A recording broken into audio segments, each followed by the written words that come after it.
Good afternoon, ladies and gentlemen. It's your boy. Why is it afternoon? It's fucking not 8:30. It's 8:38 on a Friday. What the fuck is going on? What the it going on?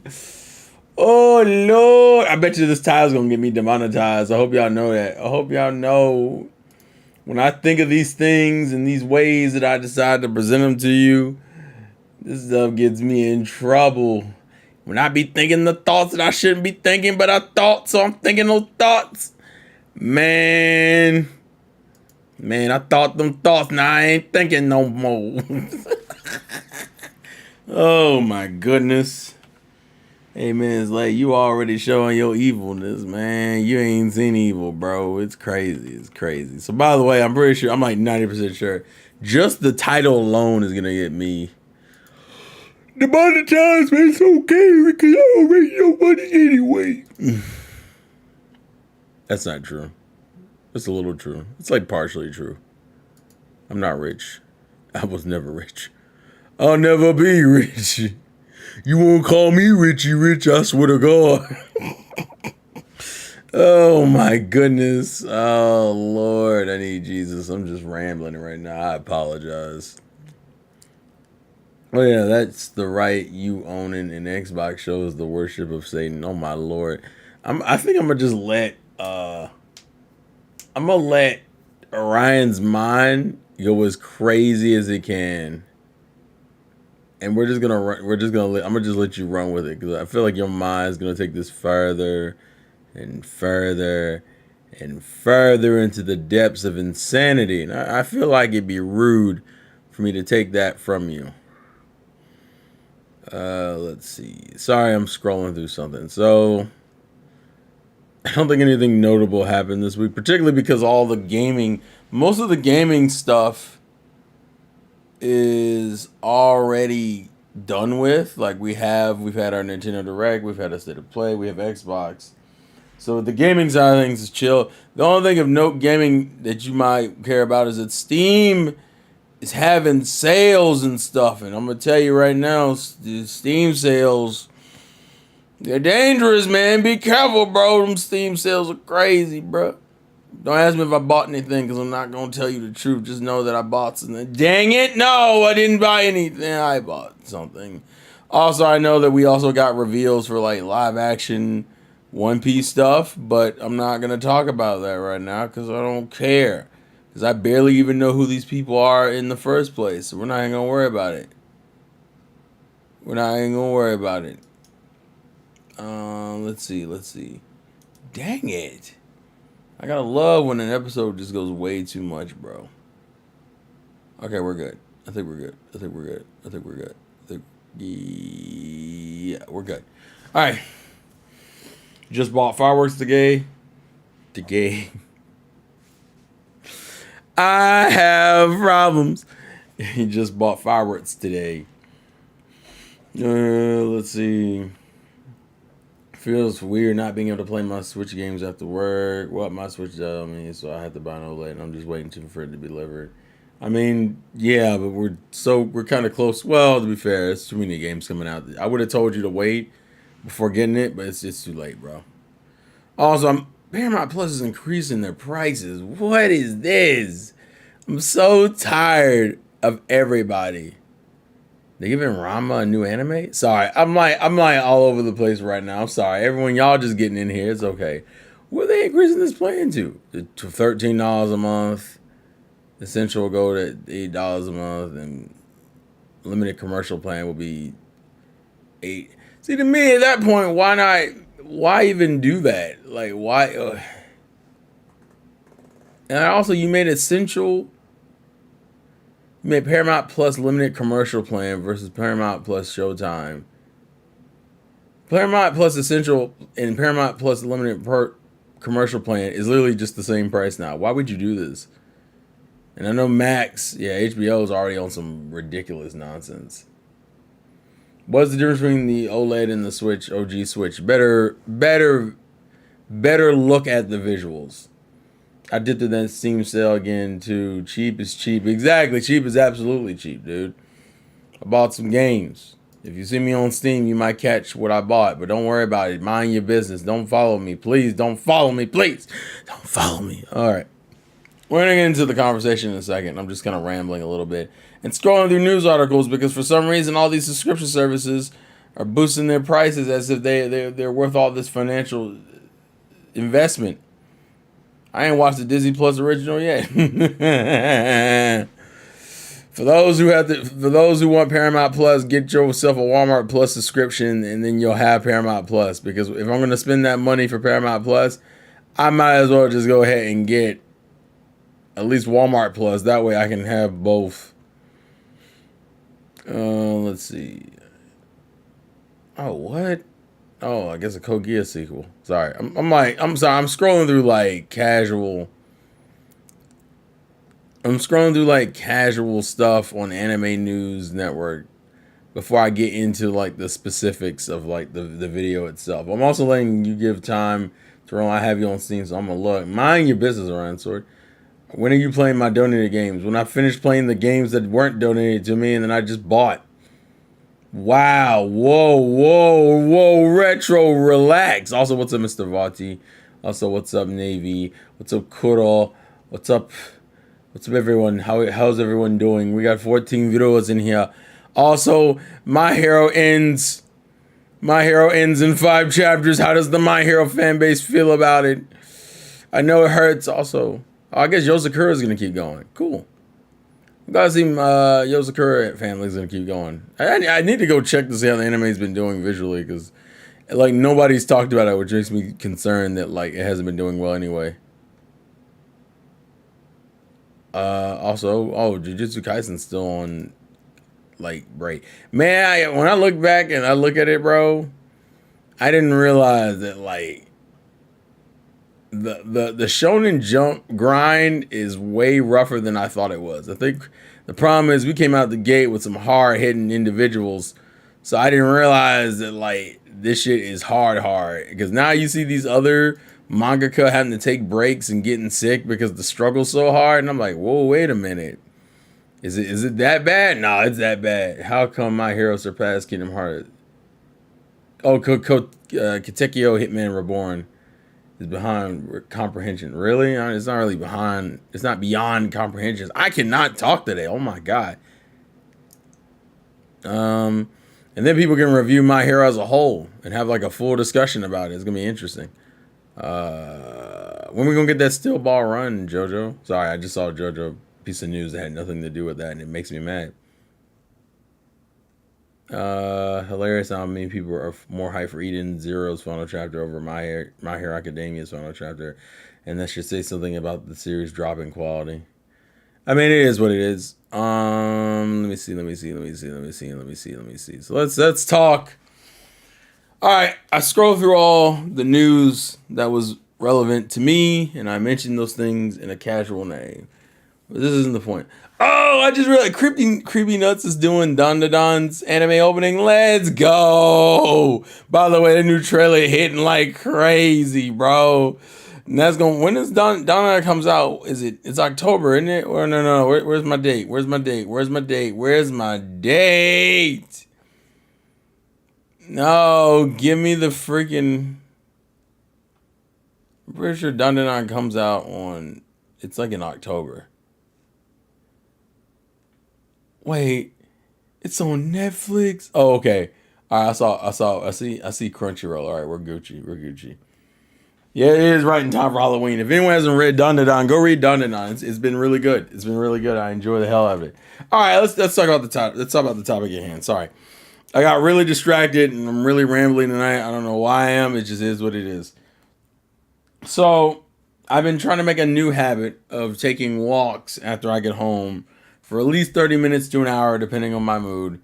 And unfortunately, it seems like Apple Play wanted to hit me with the somber playlist. I don't know if y'all know what that is. It's the playlist that kicks off and you just feel sad about everything. I don't know why it happens. It just happens. It is what it is. We can't do anything about it. It's life. Life is a dream.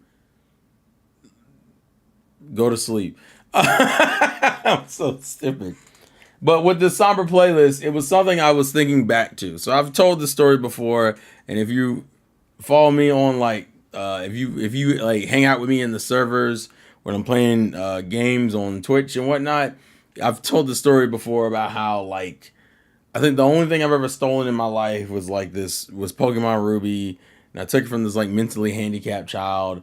And I never give it back, and as a form of karma, I like lost my Game Boy Color and Pokemon Red. I'm like really condensing it because I don't want to go over the story again. It's redundant, and it always made me go back to having the conversation where people talk about like how being a good person, right? As children and people, we are told to be good people.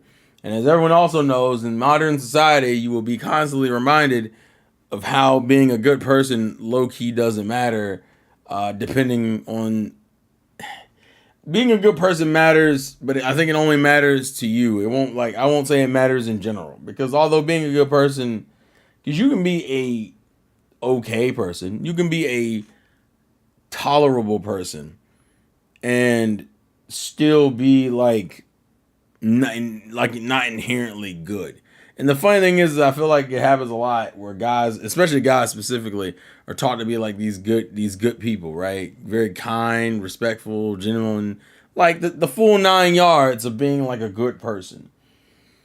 And we all know that there is no human being who is 100% good, right?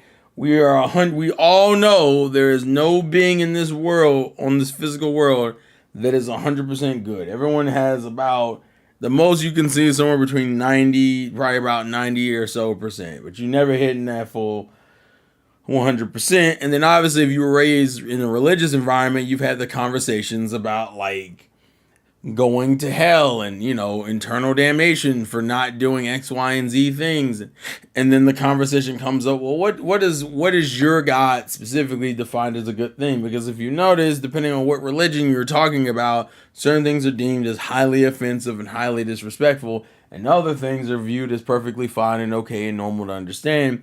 And it makes you wonder how evil is so evil that you would be deemed as an evil person. Like, what is the line? Is the line just murdering someone? I don't think that's it, because then it becomes a conversation of the context of why did you kill them in the first place? What was the situation? I was protecting my family. Well, I don't think anyone would call that person evil.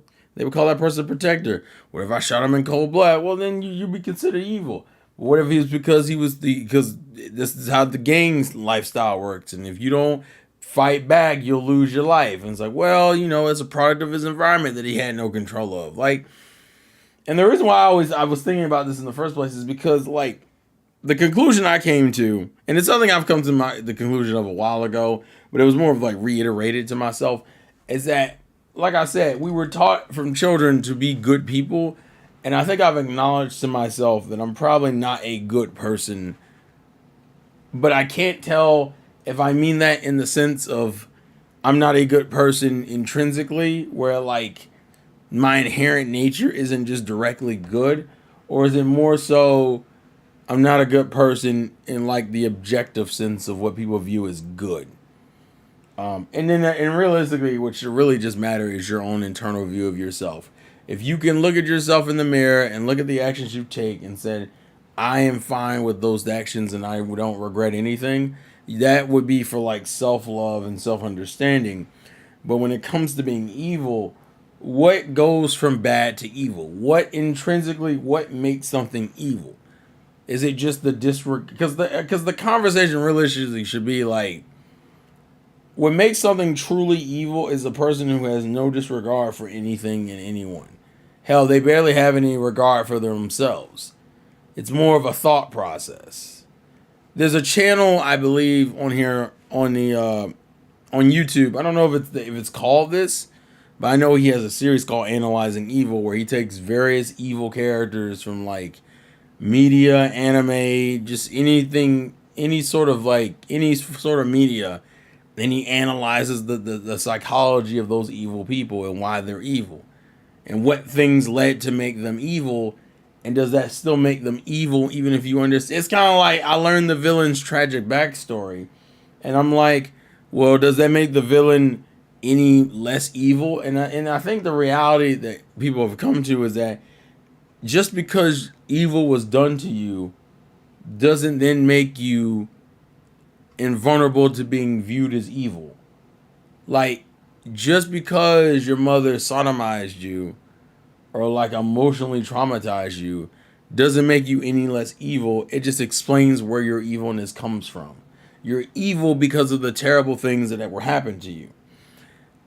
And I always have to question, does even knowing that history do anything for you? Like, I mean, everyone doesn't need a reason to be evil. I mean, look at Kira Yoshikage from JoJo. That's true. Some people are just have. But my question is, would you view Kira from JoJo as someone who has like a mental illness, or is he just evil because why the hell not? Like, is there always a? Well, I guess your argument is that there isn't always a reason. There doesn't always need to be a reason. But it always seems, I think it seems spookier when there isn't any reason. Like, if there is no reason, then it's like, well, why did this happen? Like, why did this transpire in the first place?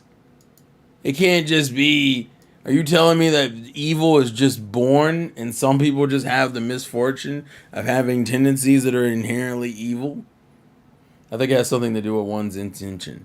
If you wrong someone without knowing or wanting to, you're bad, but not evil. If you do it with the intrinsic notion of your action, you're evil.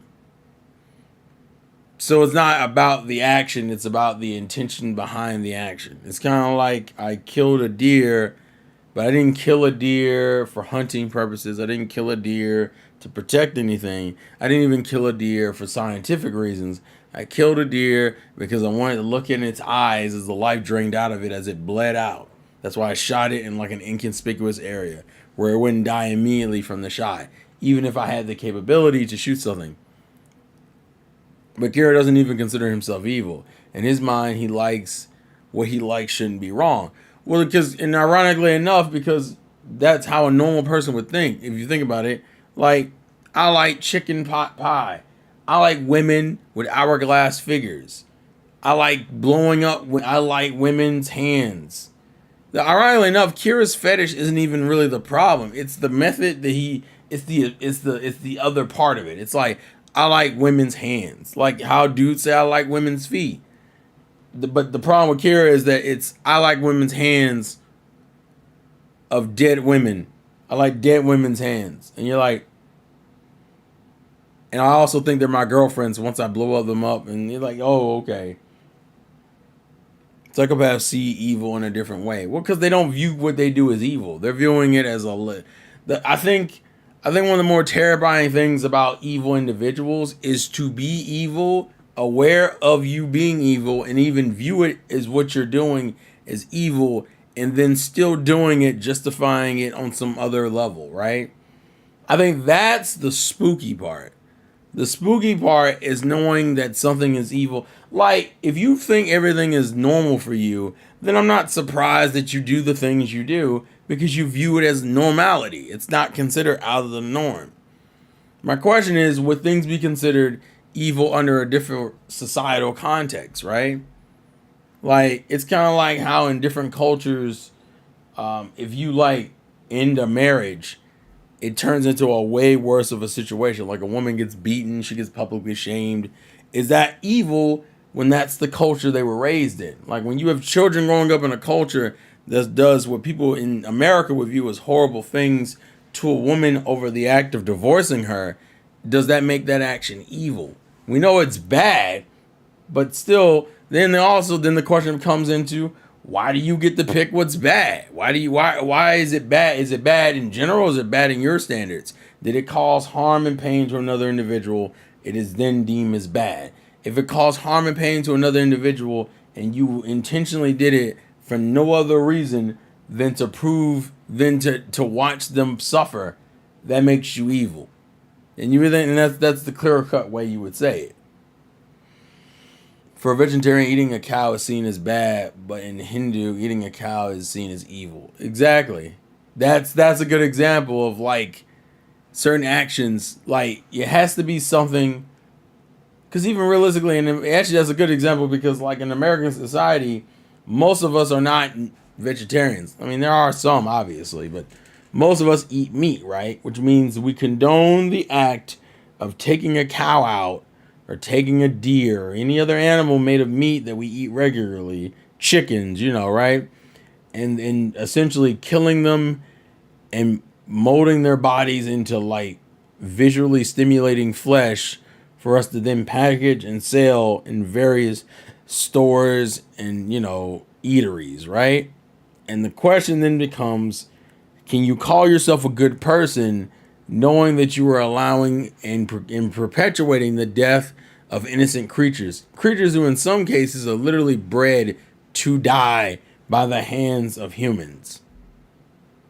The problem is that in the world that we live in, we are not on an infinitely sustaining planet.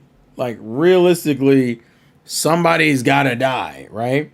Do we even view, and my question then is, do we view the acts of animals as evil, right? Because at the end of the day, you're just eating. Those animals are just surviving. Some animals have to kill other animals to survive.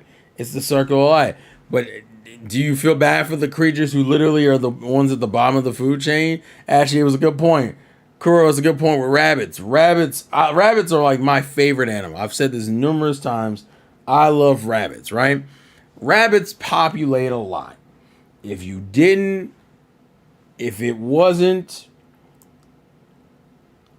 have animals, so many animals that eat them, they would overpopulate so quickly. That's why people make the jokes about rabbits being good at math, because they're always multiplying. If we didn't eat cows, they'd be everywhere. It'll be a whole issue. Exactly. The sad reality is, in the world we currently live in, there is no way to even perpetuate the survival of every living creature. There are plenty of animals who have either gone extinct or about to go extinct, and people are like, we got to save these animals because of X, Y, and Z.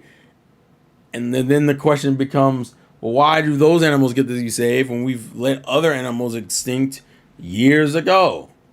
These aren't the only animals that go extinct during humans' existence. So why is it okay that they do it? And the reality is that it's not okay. That's why it's kind of hard to live in a country or a world and try to be a good person, like in the real, because a good person in the realest sense of the world, the nicest thing a person could do for another individual? Die. Give up your life for the exchange of another and prop up another, or spend your whole life giving. You would have to give to everyone. And I think that's a struggle a lot of people deal with, because everyone tries to fight against their good nature with their selfish intention, as if being selfish is inherently a bad thing. The problem is, how do you frame being selfish as a good thing without it coming off at the pain of others? The reality is you don't, because people are going to suffer no matter what. They will suffer if you do nothing. You could sit there and say, I'm not going to harm or harass anybody. I'm going to sit still, be just in a mode and just not interact with anything, and people would still die around you or get hurt around you. And the first thing that will come in your mind is, if I wasn't so inactive, I could have maybe helped in some way, shape, or form. It's almost like you lose no matter what. And ironically enough, it even correlates back to like dating. Women always, like, guys always say, if I'm a good guy, I don't know why I can't get a girl to like me. Because, and then women will tell you the one thing that I think they are 100% right on: women don't want a good guy. Women want a guy who likes them, and they like them back. Like, and she wants a guy who prioritizes her, but she's not the very top of the list. Like, the whole premise is that, like, guys are so goal oriented. The idea is that I focus in on a target and I do everything to get that target. The problem is, a woman isn't like a trophy. I think that's actually where the problem with the whole trophy wife issue comes in. She's not a trophy, she's a human being. So you can't play this like you're playing a chess tournament or a basketball tournament or a football tournament. It's not just do everything you can in those set times and then you'll win the prize being the girl, which is her point, is that I'm not the prize, right? I'm a human being, so you can't court me as if I'm some sort of goal to be won. And guys have a hard time processing that, because what a girl's really saying is, be yourself, and if I don't like you, it is what it is. Now, granted, there's some evil individuals on both sides of the gender spectrum, but the point I'm making is that like selfishness is a necessary trait. So, in essence, there is some level of badness or evilness that is necessary in all humans. The problem is we don't know how to present that as like a viable argument to children at a young age, and I think that's important to acknowledge. There's nothing wrong with being selfish by itself. There's a problem with being selfish ad nauseum, going out of your way to actively hurt people with your selfishness. I think the conversation that's never really properly explained is that there's a give and take in life. You don't have to be good all the time. You don't have to be evil all the time, but you have to be it some of the time. You have to be a little bit bad. You got to be a little bit good. It's up to you to make the decisions where you want to be bad and where you want to be good. If you want to be good in this one particular section, do that. And if you want to be bad in this one other particular section, do that. But you can't be one or the other, because then you don't work in modern society. The problem is, ironic enough, being overtly good will still get you through society. You'll just never be happy. But I think that's the problem with I think that's the one thing about being good that people don't really explain. There is no way to be totally happy through being just good, right? There's no way to be this nice, giving, caring, understanding, sociable person and tend to everyone's needs and emotional problems and then still come home and be happy, because there's nobody in this world who functions off of that mindset and being happy in just that one way. Selfish, you do it for you primarily, but still think of others. Self-centered, you're only doing it for yourself. Wrote this before. We're told to be good people, like how men are told to respect women, but women are told to fear men. Good or bad is what we do. Right or wrong is what we feel. Righteous or evil is what we see. Good or bad is what we do.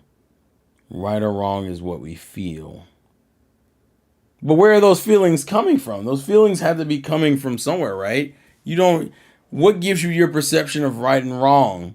It has to be right. I would say it's taught, but realistically, it's more of just watching. It's like cause and effect. I killed a deer, and the babies were sad. My man didn't say, "Hey, Free, can you give me a plug to watch? Give me a plug to watch a free anime." Tommy, you don't need me for that. There are plenty of ways to watch a free anime that have nothing to do with me, because I don't really use those sites anymore. I've been mainly sticking to the legal ones because most of the shows I care about watching are already on the legal sites anyway. Also, I like the convenience of just having everything in one place and in a smooth, enjoyable browser. This, that, and the third. Crunchyroll still needs to fix their shit and not be like every other streaming company and jack up the price. But, it is what it is. It's very much a cause and effect, which always kind of gets into the conversation of like challenging individuals' notions, right? When you live your life a certain way and you only see certain things, you only have a certain perception, right? You only have a certain perception of those actions and feelings, which is part of the reason why it's good to consume different types of media and have different types of conversations with other people, because you won't really get a proper experience by just being in a bubble. It's one of the reasons why staying like in your small town or whatever as a kid isn't inherently the best thing, because your thought process is mainly going off of that small area, small town mentality. I think it comes down to people are afraid to change their minds. People are afraid to have inner turmoil, because inner turmoil is fucking terrifying, because it's like a loss of identity.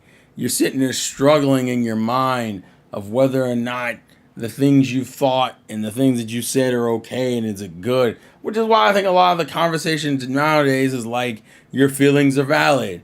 It's okay that you feel that. We're trying to do like affirmations and whatnot. And we're doing that particularly because of that internal struggle. It's that I'm trying to figure out, am I okay? Is it okay for me to feel or think the things I thought?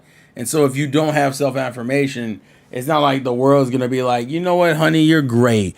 I know you had a weird intrusive thought about kicking a baby, but it's okay. We understand you're going through it.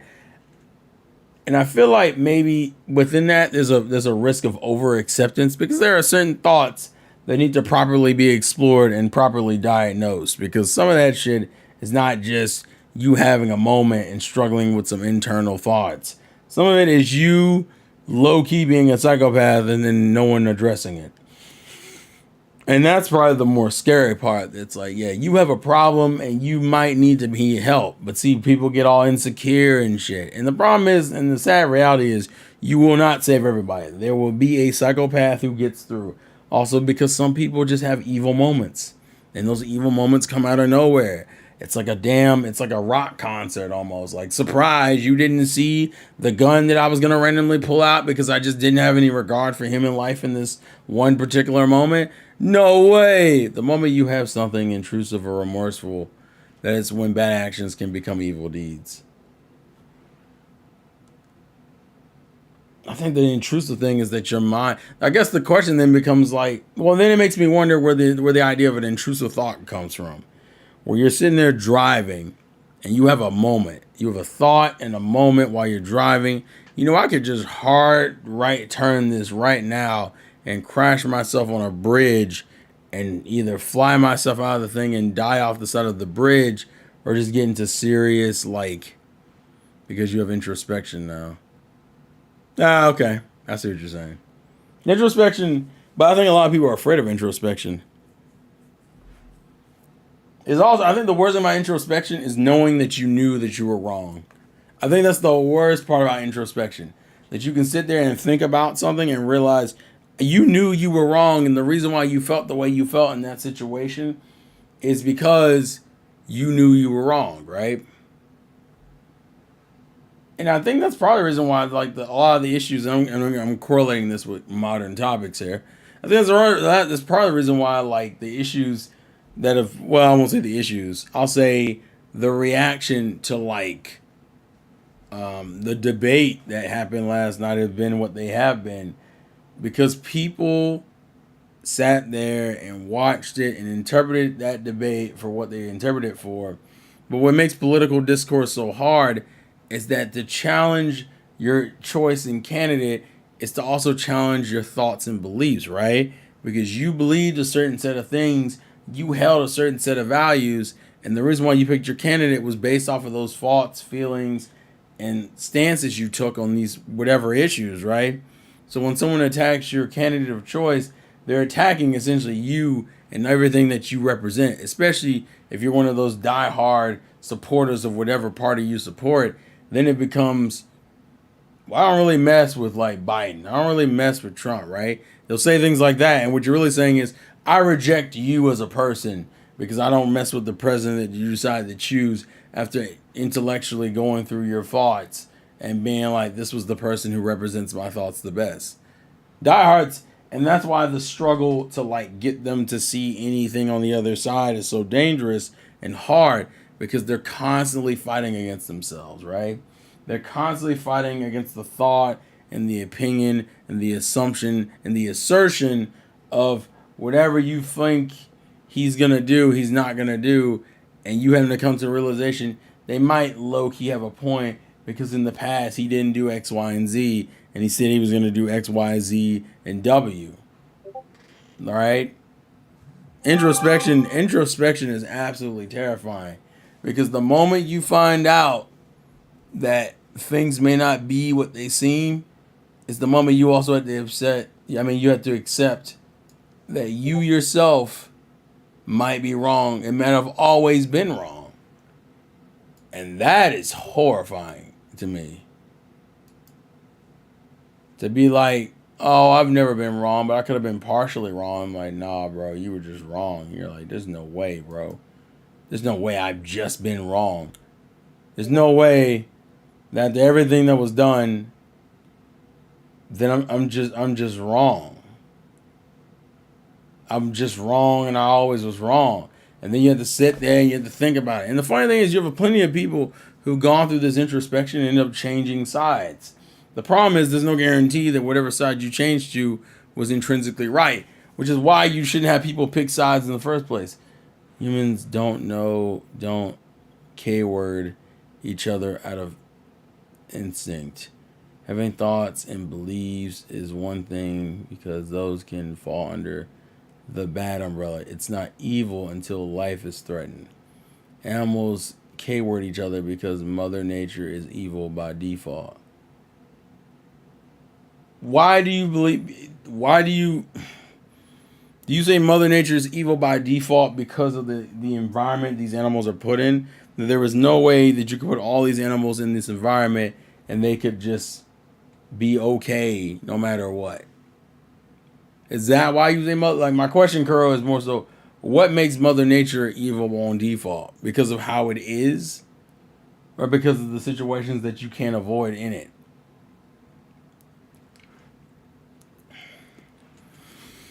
These are things I kind of ponder. I just ponder a lot of this stuff as I'm like walking or doing things. Not necessarily saying I'm right or I'm wrong. I'm just more so. It's more so just me analyzing things, because the problem is people make a lot of mistakes in their life, and the question is, well, is there any way to be forgiven for those mistakes?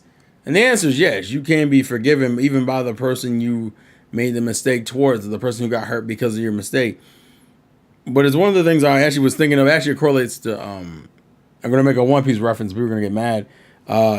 Towards the end of Water 7, like post CP9 Water 7, where I think people don't bring it up because it's probably the reason why I like pre-time skip Frankie a lot. Frankie is about to get on the boat. We do the whole Robin ball grabbing scene, and Iceberg has this conversation about like building a ship and Tom and everything.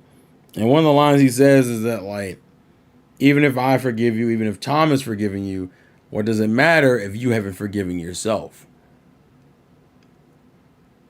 Ironically enough, the biggest enemy in your camp can be you, just like you can be your biggest hype man. And man, that self-loathing is dangerous. People don't understand. If you get into a self-loathing spiral where you sit there and you start thinking, I was never shit, I was never a good person, you will believe your own hype and your own gas fumes and turn into the person that you thought you were already. And the problem is by the time you acknowledge that you are now a terrible person, now you're just like, well, nah, just look how I feel. Which I always will respect the job of a psychiatrist, because the job of a psychiatrist is to understand the human mind through simple tells and conversations, like conversations that would seem meaningless otherwise. But then provides people to get like some level of a psychiatric evaluation from. It's evil because it's unfair. Unfairness has no moral compass to abide to, so there's no prospects for good to thrive. You don't see animals make good deeds or be thoughtful to each other. That's not 100% true. It's just rare. It is rare, but I won't say that. Also, it's hard to call it evil just because it's unfair. I mean, I think it's more it's unapologetically honest. Mother Nature is honest. It's like watching, I don't even say the worst of animal society. It's more of just like, I gave you the opportunity to do anything you wanted, and these are the things you chose to do. And it's like the ugly little mirror that shows back at us that we are all, at the end of the day, just animals. We're just another animal on this rock, like every other animal, and we are just a little bit better because we're smarter. And we took that smarts and we abused it or took advantage of it, and now we're the kings of the jungle because we have guns. And a lot of guns, specifically.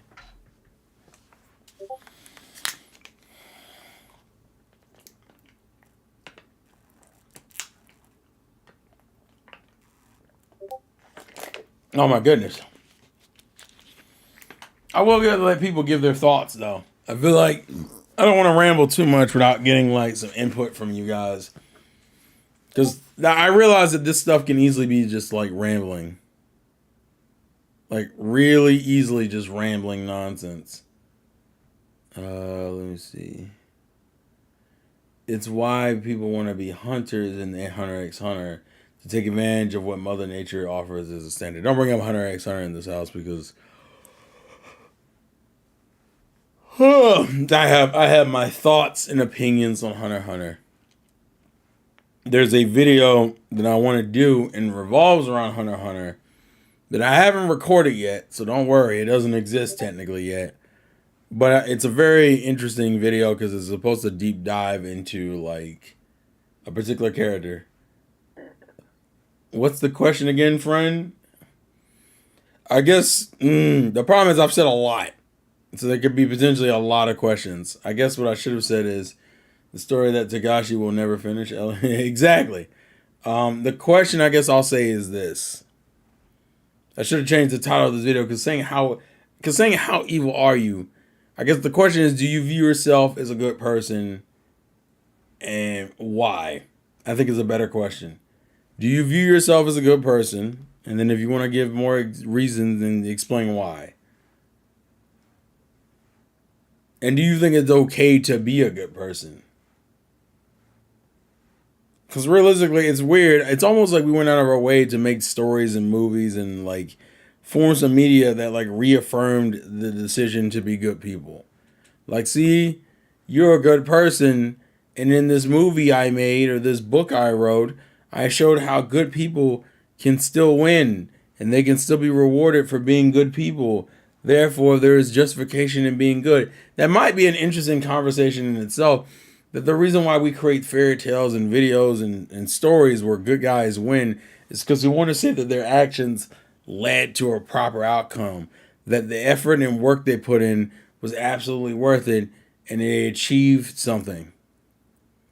When the cold reality is that there is no guarantee and there never was any guarantee that your good or positive actions will lead to a good or positive outcome. I think that's the scary part. The scary part is that even with all that being acknowledged, there was never any way to prove that these good or quality or nice actions led to good quality nice results. Because sometimes it just led to motherfuckers suffering more. All I wouldn't say is that deep. I'm just talking.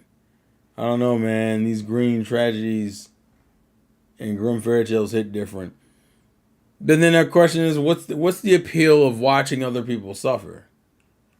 Is it a spiteful feeling, right? Do we watch people? Because to me, it's more of me trying to learn more about the human mind in some aspects. Like the reason why I find JoJo Part 4 so good is because it's very much that cheesy, positive shonen, like, I'm going to save everybody, da da da da, and you're not going to get away with this. While also dealing with like this crazy murder mystery. Even things like Persona 4, which is literally the same premise, actually. Persona 4 is the same premise as JoJo Part 4. Is that intentional? Is that intentional? Orion Sword, JoJo is mostly positive. The only time it's really negative is kind of Part 6. And even that one ends on a slightly positive. It's probably the more somber note. Now, granted, I haven't seen Steel Ball Run, and I heard Steel Ball Run is a very conflicting arc in terms of not in terms of quality. I think it's objectively viewed to be like amazing quality, but more so in terms of like moral standpoint. That like the stances that are taken, the conversations that are had, and the result of those actions take. Hook me. The results of those actions taken based off of those perspectives. But I would say JoJo has a relatively positive production? No. I don't know. Part 3 is more fucked up because of NPC characters also die. I mean, yeah. I'm not saying, listen, that just kind of proves the point. There is no way to be truly good and not suffer some evil. It's kind of like it's. I hate to make it. I hate to make the reference, but it's very Kingdom Hearts esque, right? That you can't have light without the darkness. You can't be good and acknowledge evil or bad tendencies. I feel like bad can be corrected or reversible. Evil has no redo options. So once you commit evil, you can never recover. Is that saying that the evil in modern society can never be rehabilitated?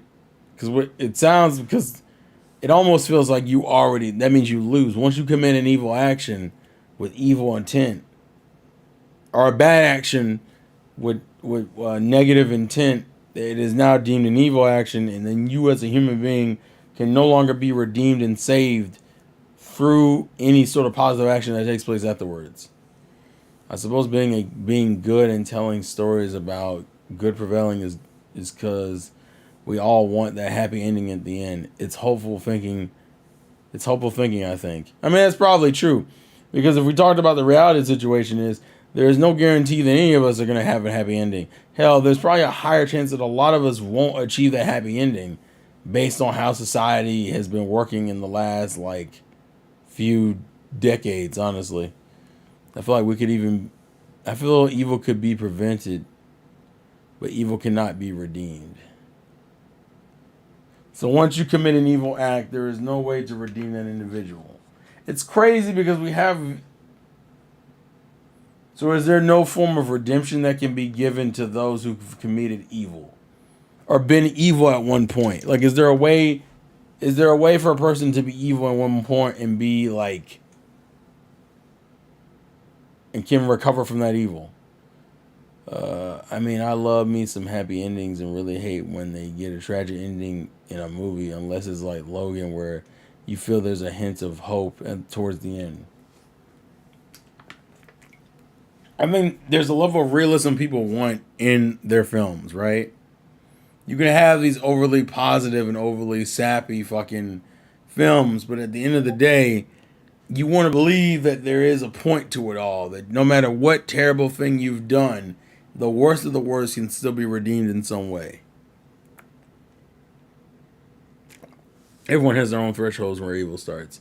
You can murder someone and then be Jesus forever. You're still evil. You murdered someone. So what that means is there's no point in trying to be better. My problem is that means that there's no point in trying to be better or trying to redeem yourself after committing an evil action. It almost feels like it's almost a form of punishment to have you come and recognize your action to be evil, and then to regret that action. Because now you regret that action knowing there's nothing you can do about it. Well, then you got people who are out here forgiving murderers, right? There are some people, not a lot, barely any, but there are a few individuals. Damn it.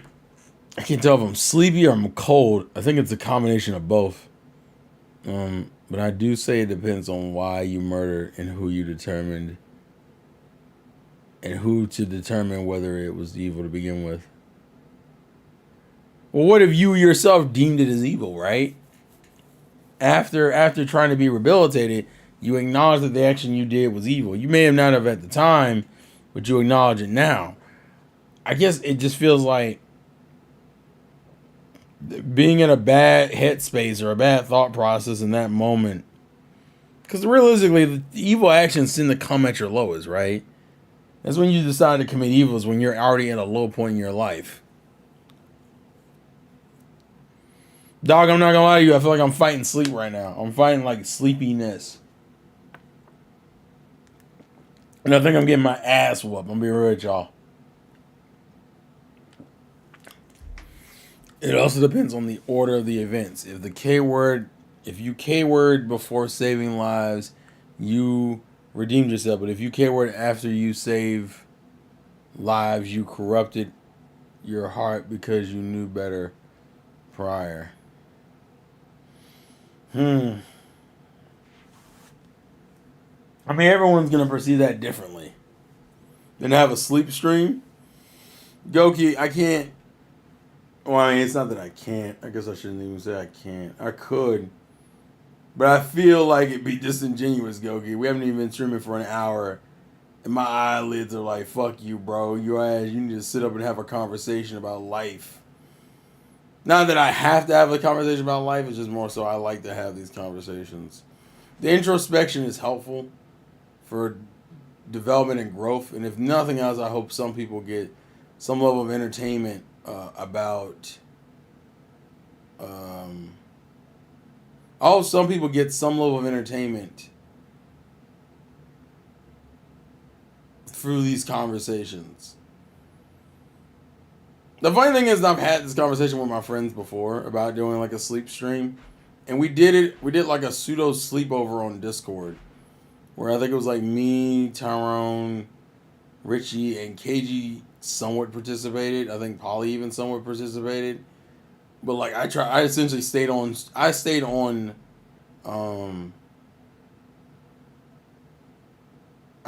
fucking like Discord the whole night.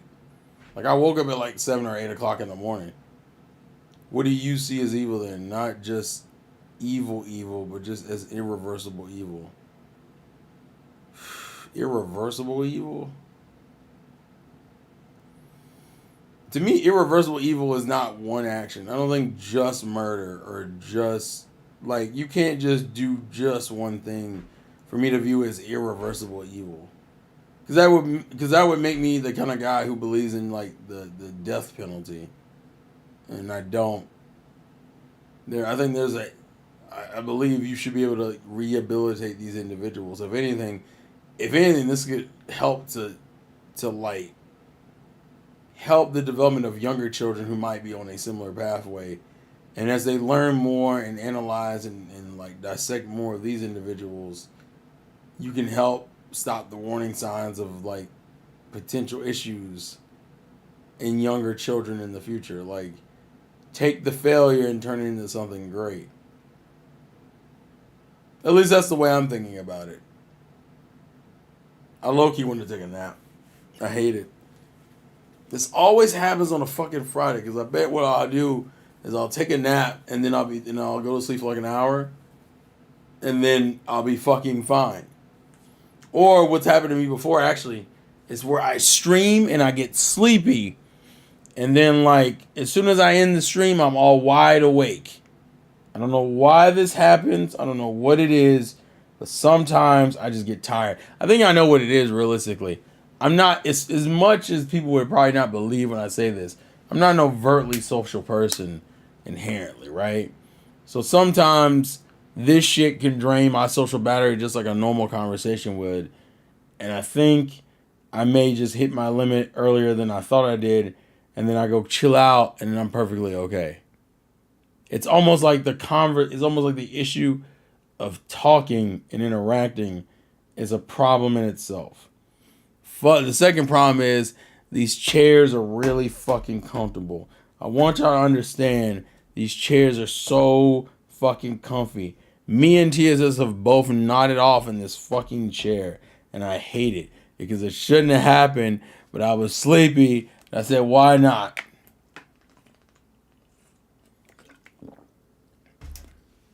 Oh my God. I hate it. That's probably the reason why I haven't been overly enthused to do like Friday streams lately, because some of the topics I have don't feel like they should be streams. Some of these just feel like they should be videos. And to be fair, they probably should. This one could have easily just been a video. I get like that too. I always wish I had an energy drink like those nasty. I have the energy drink, but from what I've been told, you don't drink energy drinks in the evening time when you're sleepy. You're supposed to drink them in the morning to get you up. The street needs the chair link. I got it from Staples. If I get the link, I'll post it in the Discord. I get like that too. I wish it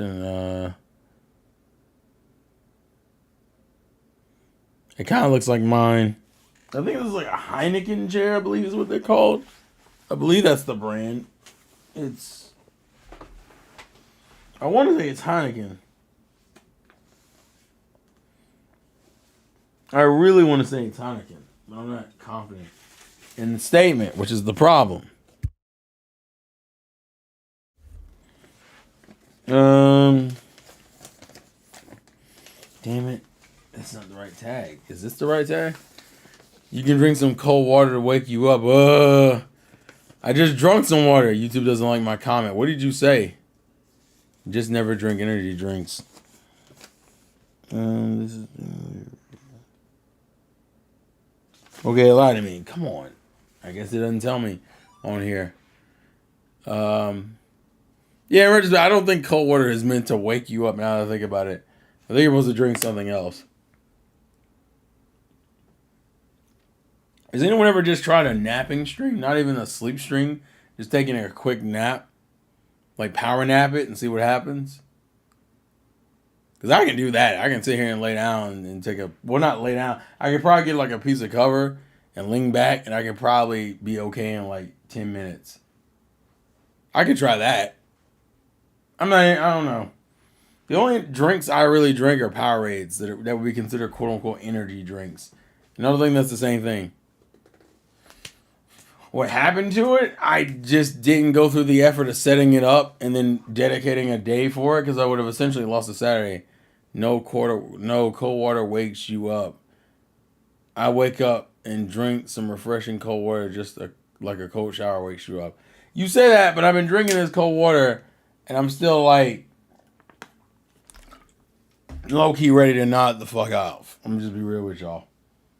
And I bet money, as soon as I end the stream, I'll be perfectly up again. I did take a nap during Terrorizer. Terrorizer put you in motherfucking sleep, dog. That was in the morning, not in the afternoon. Oh, Lord. Well, yeah, in the morning, sure. But in the afternoon, yeah, okay, I got you. It's also the evening, so this is worse. I could try taking a power nap and just not leave. And what I'll do is I'll leave. It's the same thing. What I can do is I'll just sit in the chair and get the fucking cover and do a quick nap and see if it works. And then, what is it? I'll like cut on the audio pretty loud for my notifications. So same thing with like donations and shit. Power nap with lo-fi. Well, this is probably gonna get demonetized anyway. I could cut the lo-fi on. I could entertain people. Actually, that's what you can do. So what I could do, I'm a power nap, but I'm gonna have my mic muted. So I can hear TSS, I just won't be responding. I just won't be responding. I'm gonna take the power nap. Well, actually, no. It might be more entertaining. Well, how the fuck did I do it? What I could do is... Oh, wait. Wait.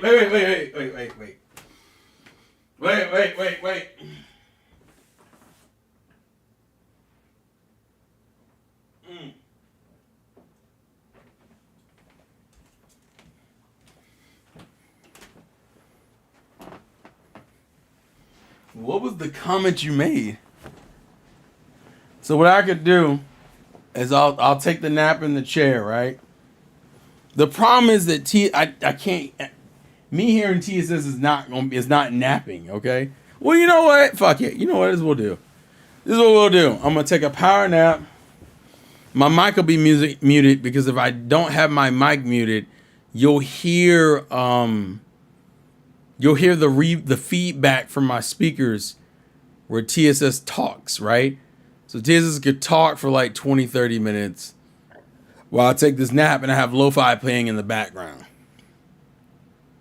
Yeah, experimental. We there is no rhyme or reason here. The advantage of let's see. The advantage of not making money or like doing this as a job is that you can do dumb shit like this and it's just dumb shit. So I'm gonna get some Pokemon Lo-Fi because of course it's Pokemon Lo-Fi. And then I'm gonna oh, here's the lie. By the way, this is definitely getting copyrighted, so supporting the stream. So the only things that'll wake me up is if like there's a hella loud scream or a donation. The donations will wake me up because I boosted the audio for the donations. It's yeah. Listen. I may have my issues with Pokemon, but still. Let me see. Maybe I used it against the D penalty, but with people only getting community service for bad crimes. Yeah, I mean the prison system in America is already kind of crazy as it is. Let me do this.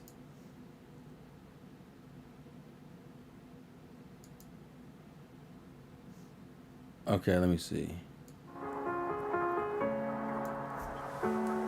Let me see.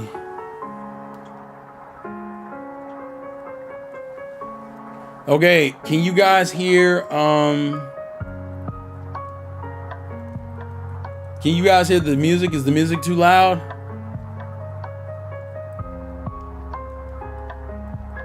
Is the music too loud?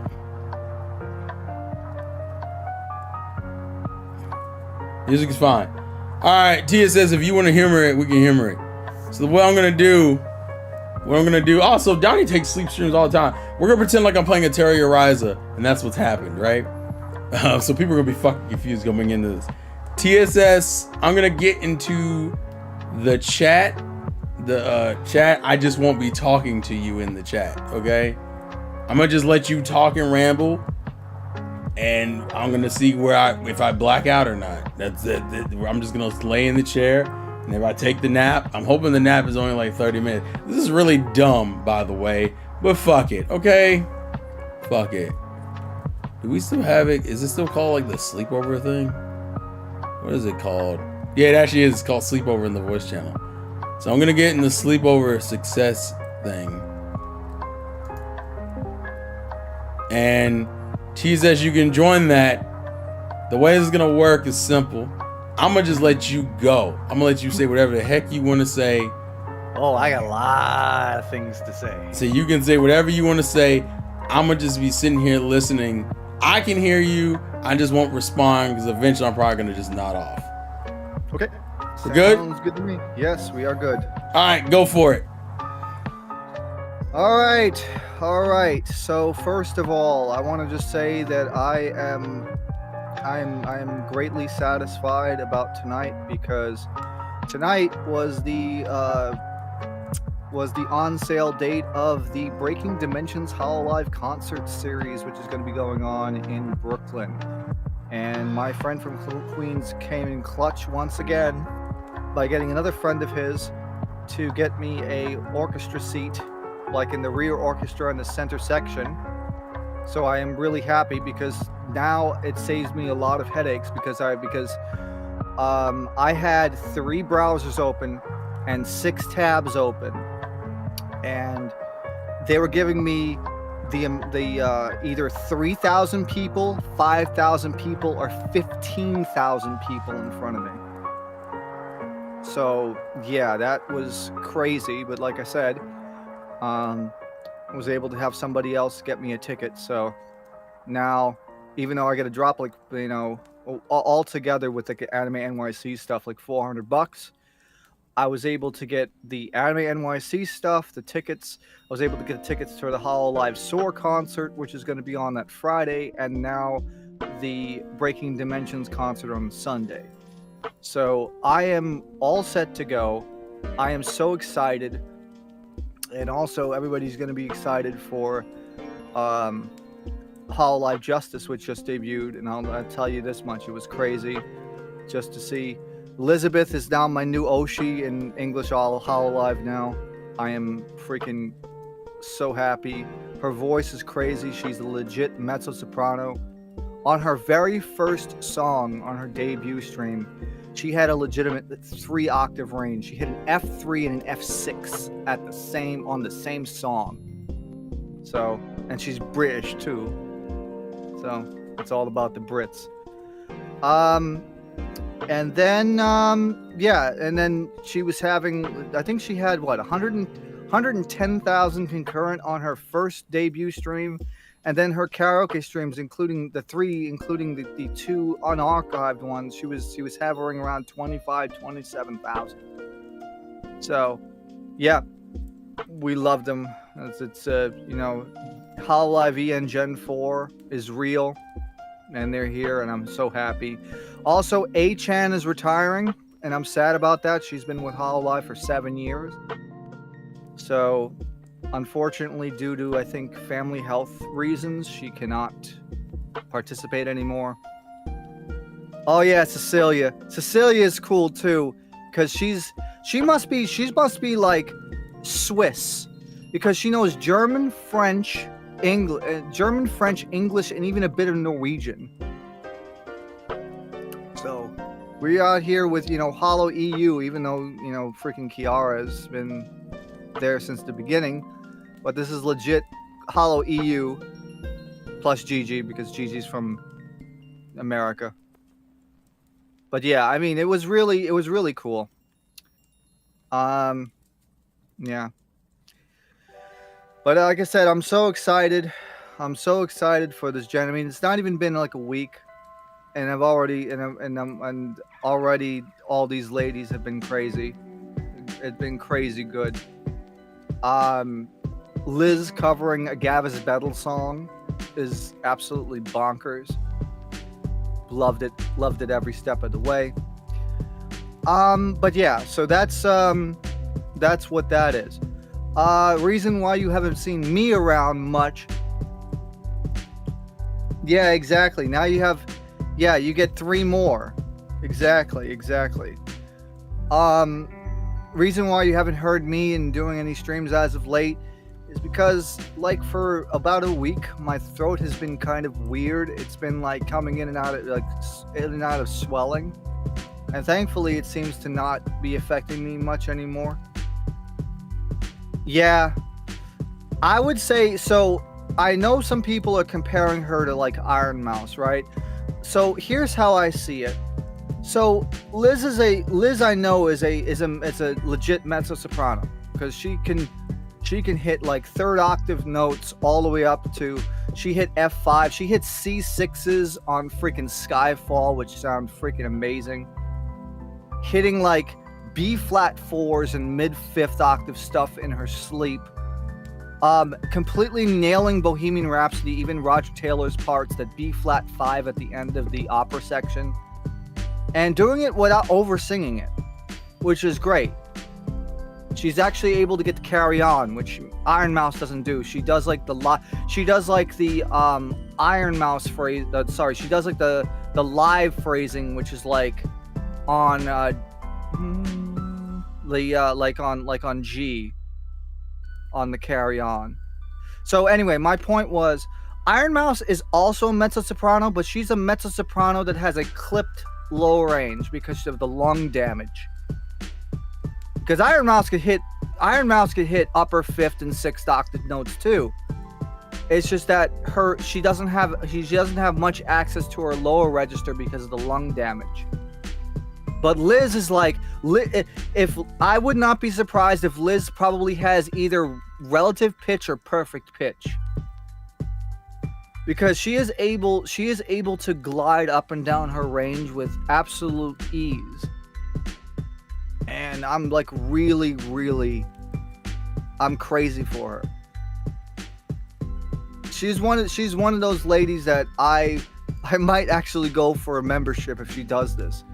Because consider this, Elizabeth has already done 2 unarchived concerts that have gone over 2 hours in a matter of like 3 days. And we're getting this shit for free. I've paid money to go see people on stage in a live environment that didn't have a voice quite as powerful or in control as Liz. It's nuts. It's absolutely nuts. As a person who has analyzed Queen and Elton John bootlegs for 14 years, this is just like, this is ear candy for me. To have a singer with that much talent, and her imitations are like top notch. So man, makes my hair stand up thinking about it. Just an absolute unit she is. But yeah, so man, she does. I could definitely see Elizabeth maybe getting a contract like Callie does for on EMI or another record label. She has enough talent that she can do it. Yeah. If Liz, yeah, I will definitely go to a show if Liz is in it. I know she will. She will like sell out. She could even. I think honestly, she has enough talent right now in the backing to probably go out solo and people will watch her, just like Suisse.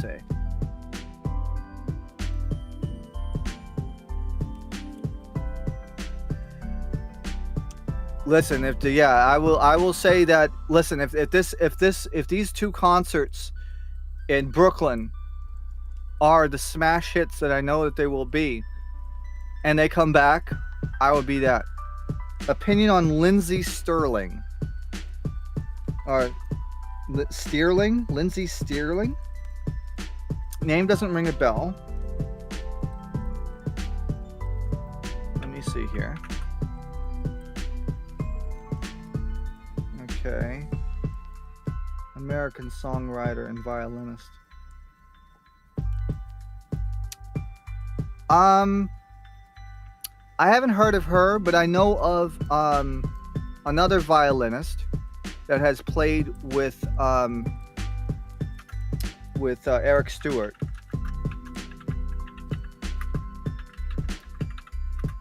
Let me see who she is again, because I don't remember at this point. Give me a moment, because I know that. Oh yeah, Maria Conti.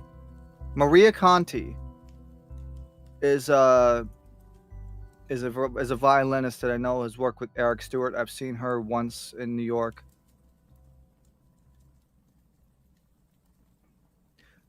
Yeah, I mean considering that, yeah, it's weird because, you know, just like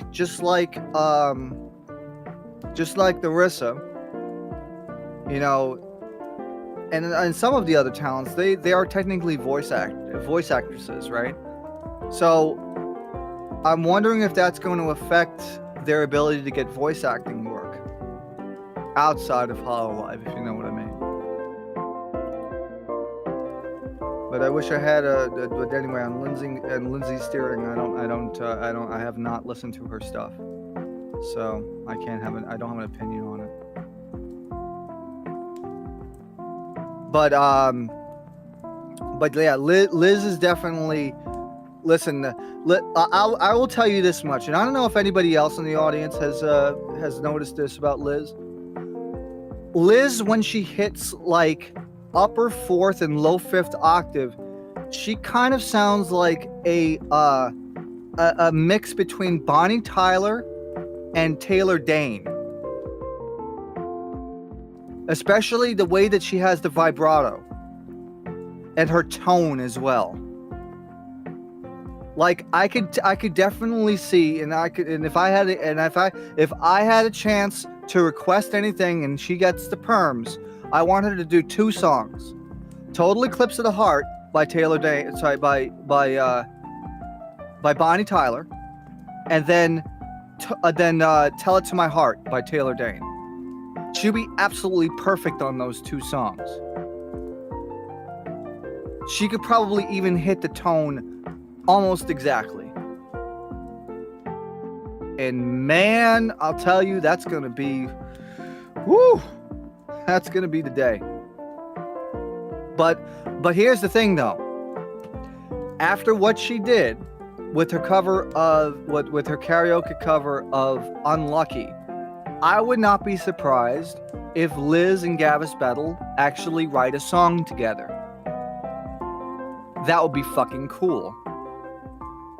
I would be all in for that. Like, fuck, she can be exactly like I could just see, like, maybe a year or year and a half now, have Liz have an entire album just like Louis. Takane Louis, right? So I mean, oh yeah, and then on her what was it? She played Valorant? Yeah, she played Valorant, I think, the other day. Or was it Apex? You know, the problem is when you think about it, right? All these like those live service games, pew pew shooters, they're all the same. So, but anyway, she did probably like a Valorant stream or some shit, and she was imitating like some of the characters in the game, vocal frying down to like the lower third octave. She imitated Pikachu. She imitated Ash Ketchum.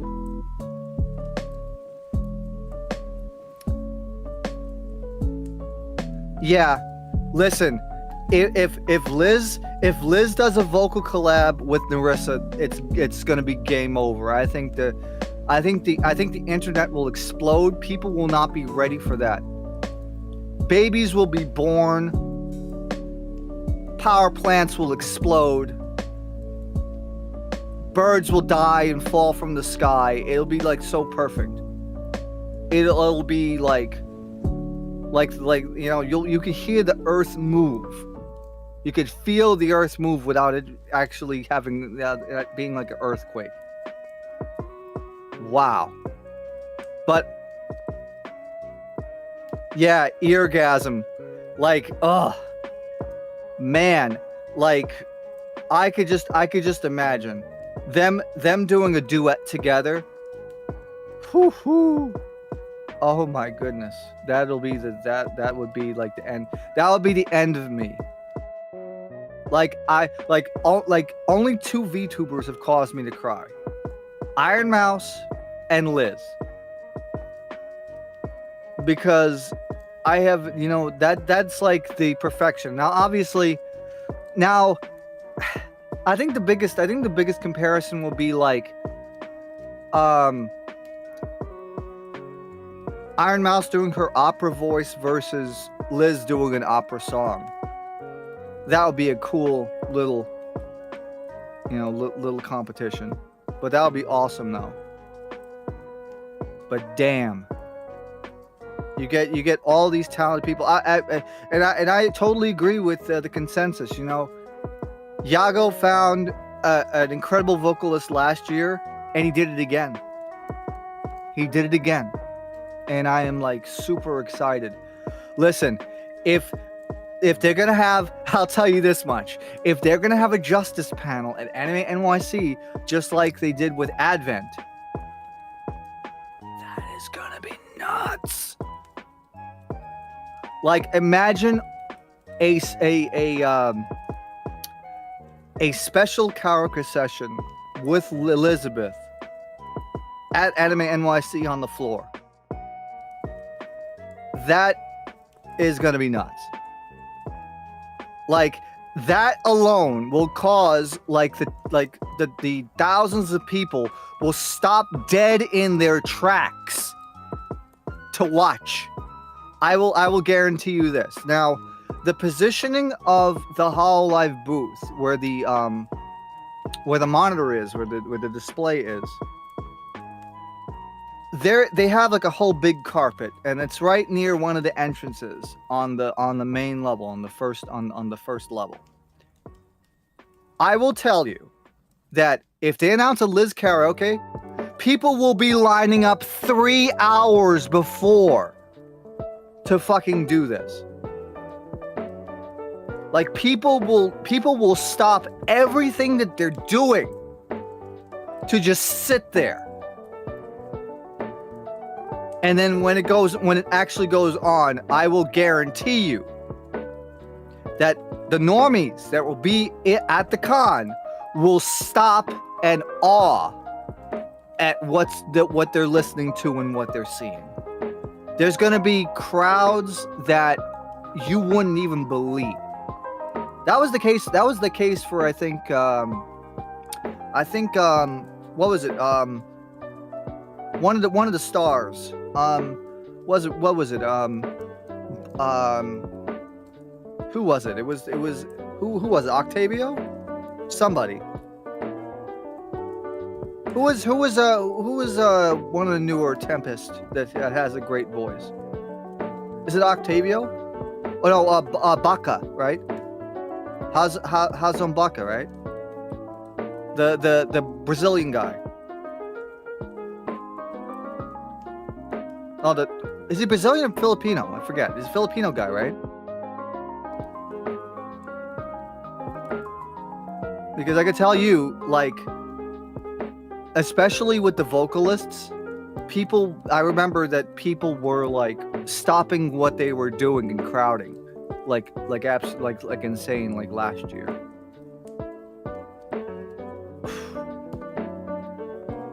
Man. But it's going to be like and of course Rauda, you know, wink wink nudge nudge, if you know you know. You know, Italian woman. Man, if you've seen some of her streams and some of the clips where you had people wanting to break their pasta or not putting salt in boiling water while they make pasta. Oh boy. Oh boy. Or Cecilia canonically not knowing how to drive. Gigi being, you know, tons and tons of pon. Where you have like, she's actually becoming the Kusogaki actually, because she got it. I think she probably got bonked a few times. I know that. Man, the energy here. You know, the funny thing is, it's like Justice has a different energy than Advent, but they are just as talented. They're just as talented.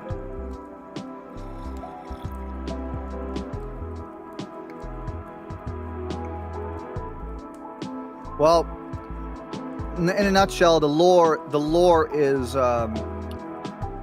Justice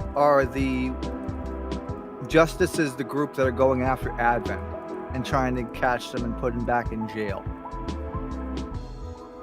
But somehow Liz fucked that up. And they escaped. And but you know, but the thing is though, I will say this for this, but you know, VTuber lore is, you know, VTuber lore only really stands out for the first month or two, and then they just become themselves, and then you forget about it, and then you just love the talents. I mean, we're not talking like a Merryweather kind of story here, but we're talking about like, you know, just basic lore to get people excited and to get people excited to follow the new group. You know, it's like the new car smell, right? I don't know. I would say like Liz is Cecilia would be like evergreen. The evergreen smell, the tree smell. Let me see, because if you know those car air fresheners, they have all those different scents. Why am I comparing VTubers to scents? What am I doing? See, too bad that Terrell doesn't have like 7 TTV or better TTV on the channel, because then I could just see people doing like sniffer, you know, the sniffer emote or whatever. Oh, you mean the past? Okay, see the past life stuff. Yeah, the past life stuff is interesting too. Well, for me it's like past life or alt accounts. I'll acknowledge it, but I know that they at the end of the day they're playing characters. Oh, cool, Donnie. You got to talk to Merryweather? Nice. Heard he's a nice guy. Really nice guy.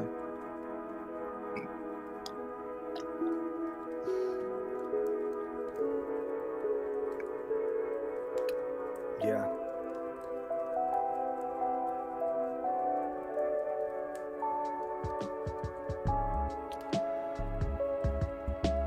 Yeah, and then of course the next biggest question is going to be, what's next, right?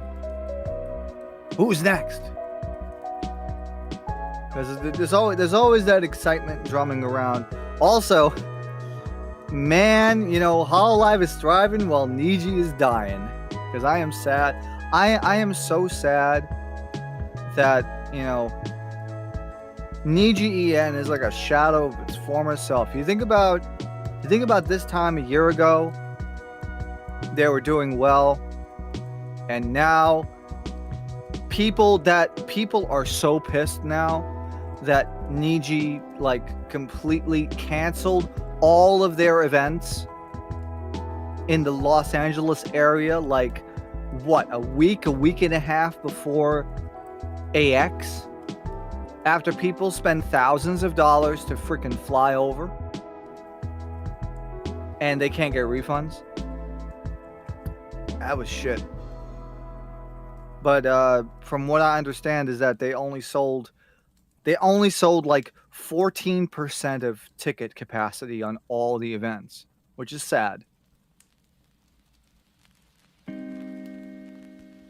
But yeah, they kind of shot themselves in the foot.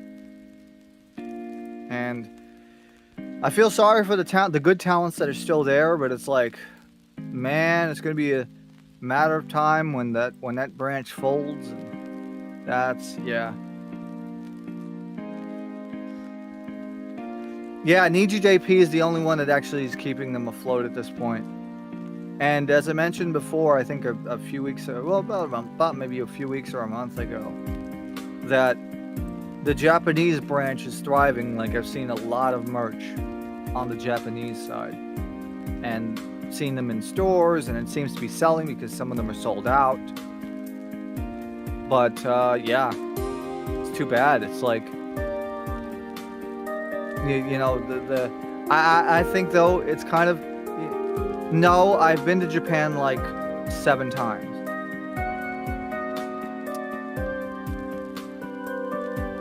And I didn't really see VTuber merch until after I came back after COVID.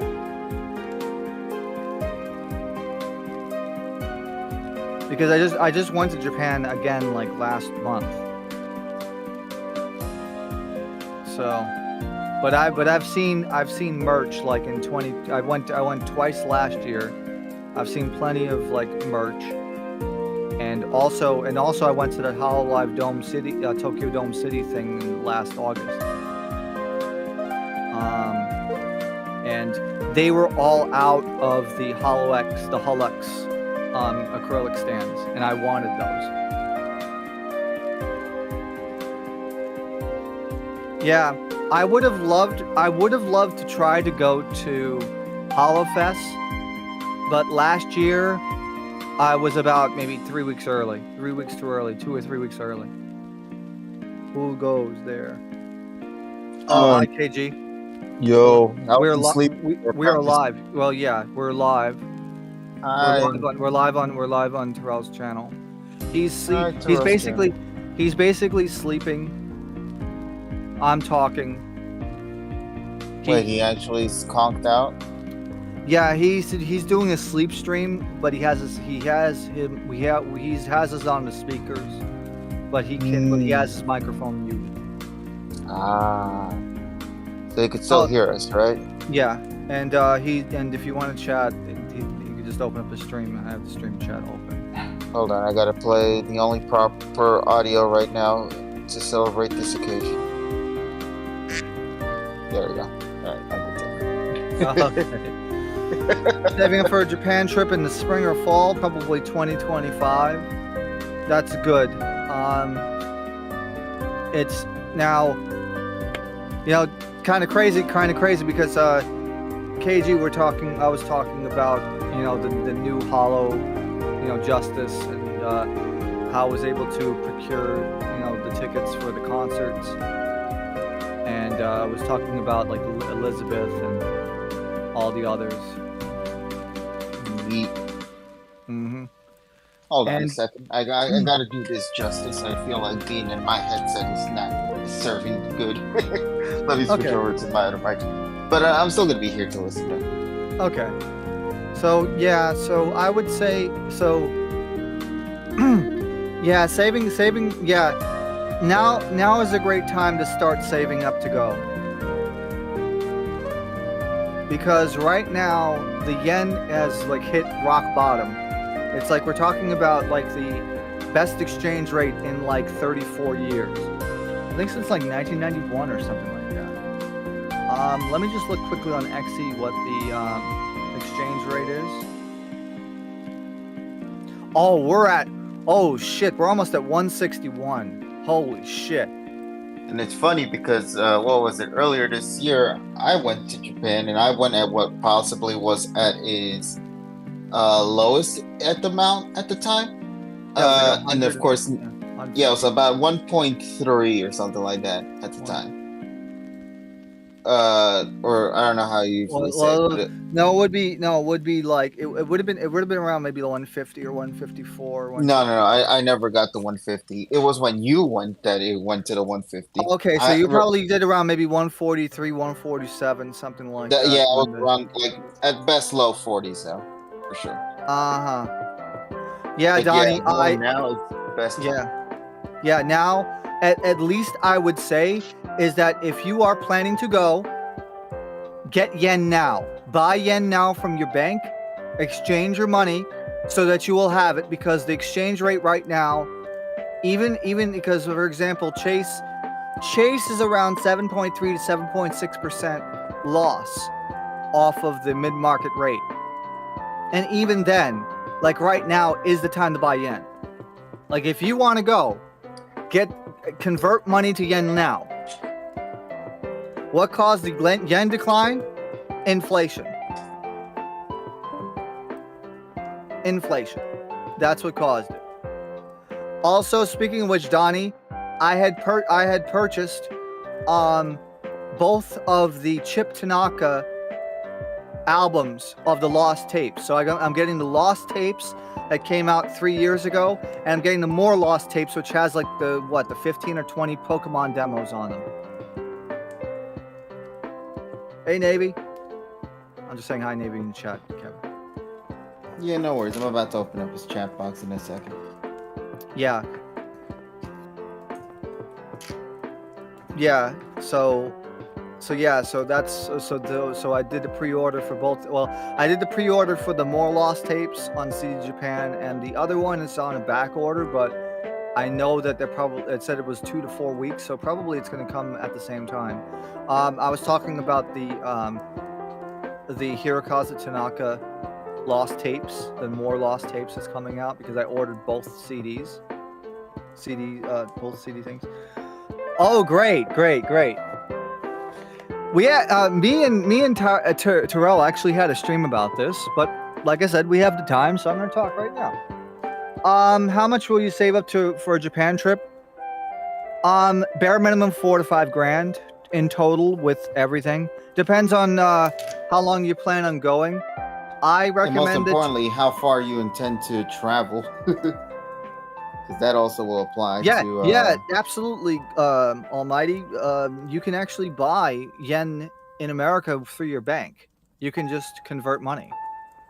And then they will just send the money to your bank. Send the yen to your bank and you pick it up. Also, hey there, Don. You just saw the hi there. Yes. And no, I agree with you, though, TSS, in that sense. It's like with the whole, if you're planning to do it, start now. Although... keep in mind that at any point the yen could either increase or decrease in terms of the exchange rate. So you could be exchanging now and maybe the rate will be at a much higher time next month, or it could decline next. So it's a bit of a gamble when it comes to that. Yeah. But you know, that's what makes it your choice at the end of the day. Even then, just going at it now, you are still winning regardless, because you're still profiting more in general. Yeah, you are. Yeah, because even after the bank exchange, we are still 100. We still are like 150% better than the yen right now, dollar for dollar, which is bonkers, bro. Yes, absolutely, indeed. Bonkers. So to answer the question properly, so it depends on where you are. That's the whole thing. It depends on where you live. So, for me, 4,000 to 5,000 is kind of a baseline. But also, I would say that it all depends. The minimum amount of days that I would recommend it to go is 10 days. The reason why I say that is you will lose a day going there, you will gain a day coming back, and then you'll probably be jet lagged for a couple of days.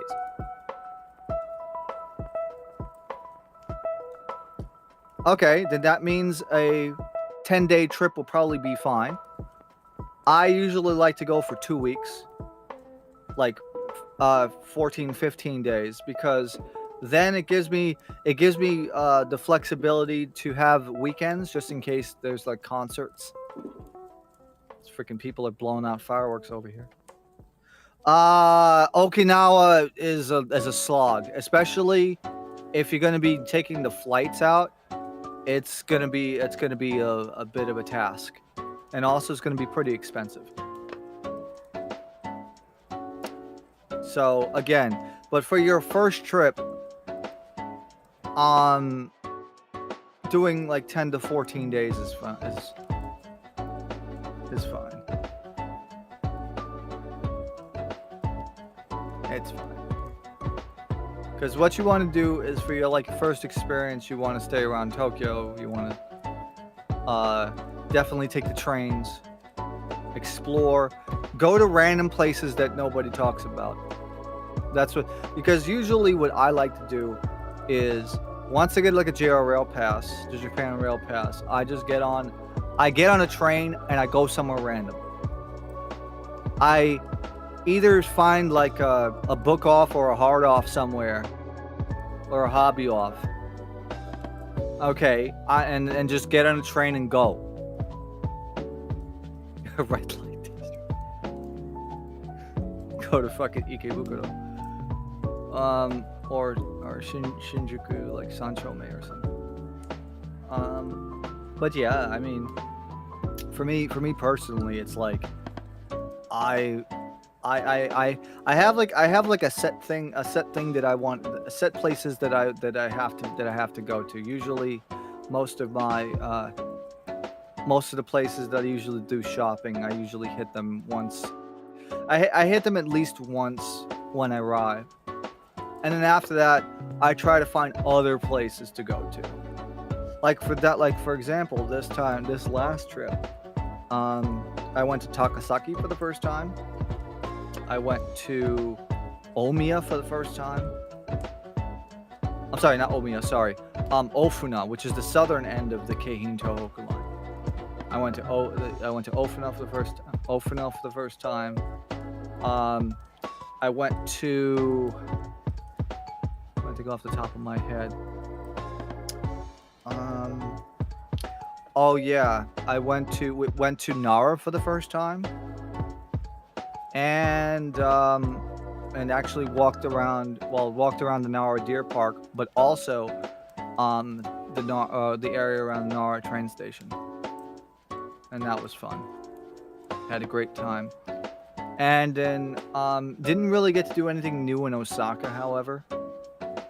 But in Kyoto, I was able to go to stand, and if you see my social media stuff, I was able to finally get near the Nintendo building in Kyoto, which is a place that I've wanted to go for like 7 years. And I was finally able to do that and got my photos, and that was really cool. Oh, Osaka, definitely. Like, definitely, I recommend Osaka. Osaka is my favorite city in Japan. I honestly loved it when I took the visit there for a few days.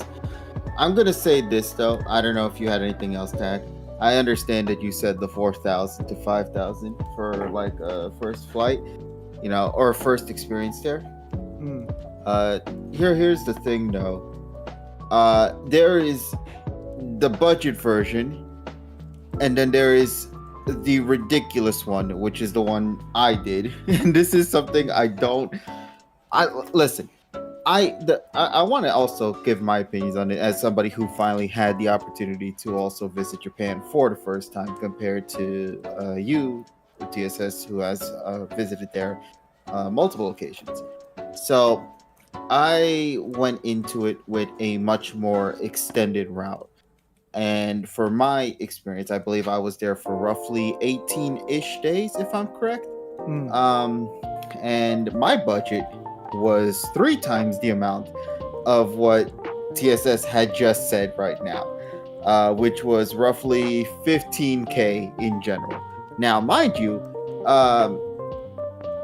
the exchange rate at the time was a huge boost. So a lot of the things that would cost a lot ended up being very minimal due to the exchange rate, especially when you're using your cards over there in Japan.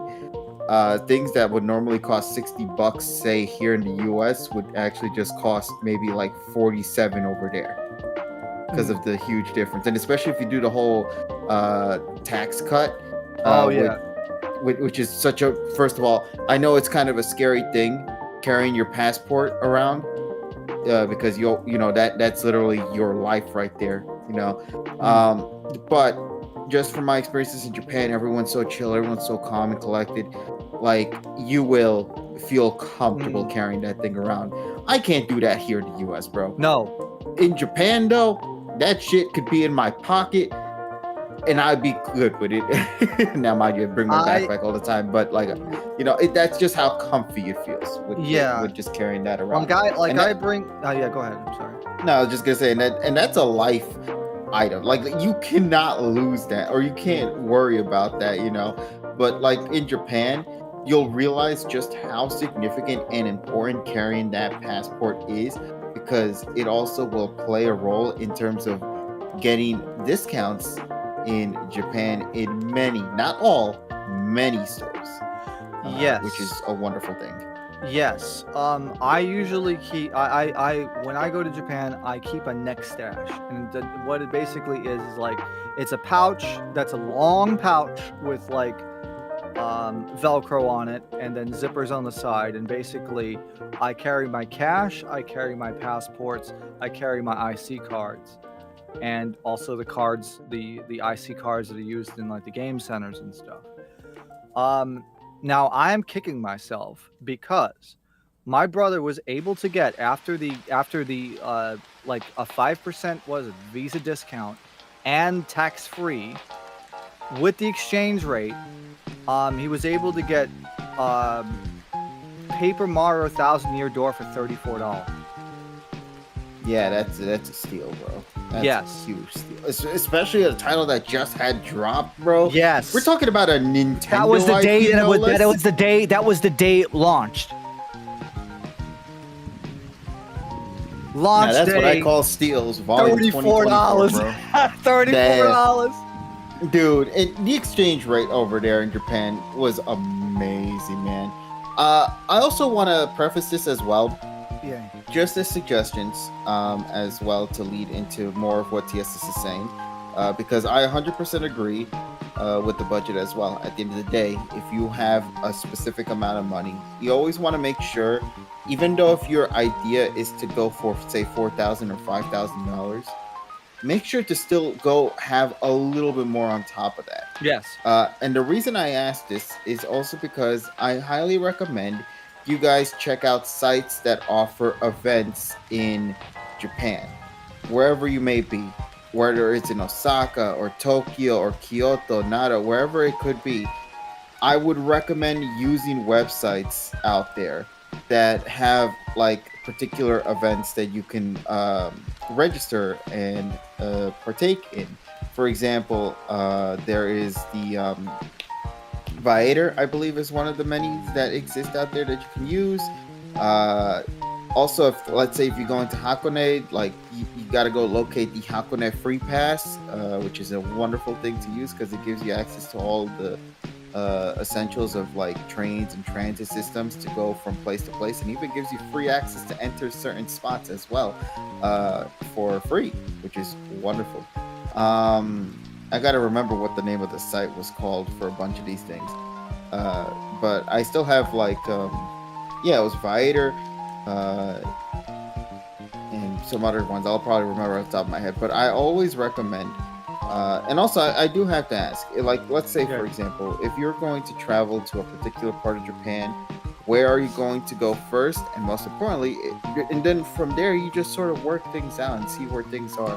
Because the thing that while TSS may have had more time spent around in one location, like or at least centered around one location, and was able to travel at least to short distances to other areas, my trip was drastically different from his because while he had larger bulks in one spot, I've had mini bursts in various locations. Because in my trip alone, and this is what I was meaning before with the ridiculous route, just to give you guys an idea of how much I spent those 18 days in Japan. I started in Tokyo, I went to Osaka, I went to Kyoto, then I went to Nara, went back to Kyoto, then went to Nagoya, then went to Hakone, then went back to Tokyo at the end. In the span of 18-ish days. It was a lot. Like it was a lot.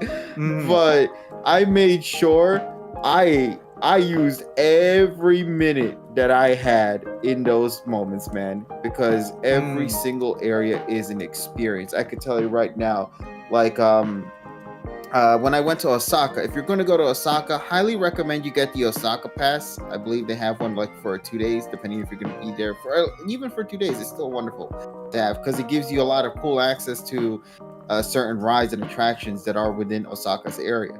So keep that in mind. I also would recommend, if you're also going to be in Osaka, there is a wonderful spot.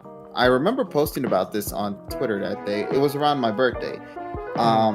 I went to a place called Matsuzuka Gyu, Yakiniku M, in an area by Osaka. It's by the giant Don Quixote Ferris wheel, around that area. You mean the Glico sign over there, like Dotonbori? Yeah. You know the giant wheel, right? The one that's like by the river area in Osaka. Oh yeah, the one that's on the west side. Yeah, like so my area for Osaka was around that area. Oh, okay, got you. So that's what I'm saying. There's a spot over there that's called Matsuzuka Gyu. So you had Matsuzaka beef, yeah.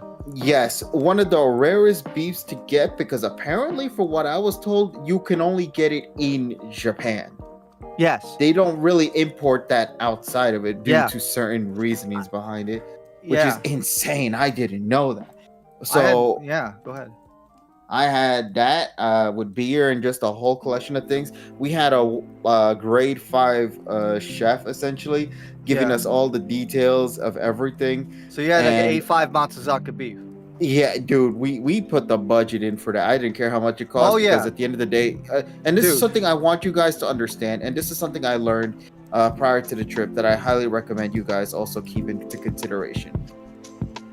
At the end of the day, don't worry too much about how much is being spent. Because like if you've already prepared everything prior to the advance when it comes to trips and all that stuff, even if you're using a credit card, money can come back. Experiences cannot. Make sure to cherish every moment in an experience. And especially something when you're going to another part of the world, Now, mind you, that's still a risky thing if you're very, cautious of how much you spend and budget and all that. I absolutely understand. But at the same time, I also want you guys to understand that when you're going to a new area in the world, and you see something that you want to experience, don't hesitate. Just give it a shot and see how it plays out. If it works wonders for you, absolutely, I'm happy for you. If it doesn't, at least now you're prepared for what will happen next time. And the best. I'm sorry. The best part about Japan is that there's just so much to do. I will tell you this. I have been there 7 times, and I will tell you that I have stuff that's on my very first list that I still haven't done yet. That tells you that there's and of course, it being Japan, they always have new stuff. So you will never be able to do everything that you want. And every time you come back again, it'll always change itself up. So that's why I mean with experiences, you never know. Maybe the next time you go back, that thing you wanted to now do is suddenly gone or replaced with something completely different. Yes. Because in that area, there are a lot of pop-up shops. Yes. As well. So those only stay there for a limited time. So keep that in mind as well. If you see anything pop-up related and it's something that you are intrigued in checking out, highly recommend it. highly, highly recommend you take a look at that. M87 says it's great to have ramen from Japan. 100%. Like 100%, dude. I've had man. Ichiran. It was Ichiran's. It was just. I had Ippudo in Ueno, and let me tell you, that completely beat the shit out of anything from Manhattan that I've had from Ippudo. Yeah. Dude, there was the one. I think I showed you the pictures. The one with like a dragon or something like that. There's a ramen area in Tokyo. Yes. That shit was like with spice and I'm not even a spicy guy. You guys know this. I'm not a fan of hot spice stuff, but I still got a chance to try it out. It was like 0.5% of it because apparently they say that at least you got to give something. Like this is what the style is like, and I'm like, okay, I'll respect that. If this is what they recommend, let me try it out. I tried it out. It's spicy, but it's so worth it, man. Because if you're talking about Ichiran, so here's the funny thing. Here's what I've found. The Japan level of spice is twice the amount as over here. So a 1/2 is a 1 over here. A 1 is a 2 over there. A 1 there is a 2 here. But I could tell you, it always makes a difference. I even had oil soba for the first time. I don't know if anybody knows about that, but basically think of it as a ramen, but without the soup. It's just basically you have the ingredients and you have some oil, and that was pretty good. Having ramen having like a ramen style thing without the soup is actually a pretty interesting experience. Yeah. Afternoon, ladies and gentlemen. Oh damn! Has it been 12 hours? No, shut up. I hate Good morning, man. when did you get here? The last thing I remember hearing was TSS talking about VTubers and how he said he might actually pay for a membership for what's her name? Elizabeth. Yeah, Elizabeth. Elizabeth Rose Bloodflame. Yeah. That was like the last thing I heard, and I guess I fully blacked out after that. How long that was the whole point. I'm glad at least I heard that. Also, hi Kevin. What's up, buddy? Hope you're doing well, though. I'm conscious. That's always good. Mm-hmm. How long you been here, Kevin? Actually, now I think about it. Like roughly 10 to 15 minutes. Oh damn! Fucking Jesus carry like you said he would. He said he had a lot to say. Yeah, no, I saw him. He was talking about Japan trips. So I was like, hey, let me jump in on the fun as well and talk a little bit about it. And, giving suggestions to the chat about like how to budget and just to check out things within the trip itself entirely. Also, by the way, now I remember the name of the thing I used. It's called Klook, ladies and gentlemen. If you're going to Japan, highly recommend you check out Klook.com. It is a wonderful, wonderful website that is essentially just a tour site to give you ideas and recommendations about activities that are within areas that you could be at. This is where I booked up one of the kimono rentals I had for the day, and had a professional photographer take a picture of us for that, which was like roughly $100 US. And I will say that in and of itself was probably one of the major highlights of my experience there as well. Yeah, can you drop the link in the chat? Oh, okay. I can actually not Luke. Klook. KLOOK is the name of the site. While you talk about this, I'm gonna order me some stuff from DoorDash. Nice. Oh shit, you hungry?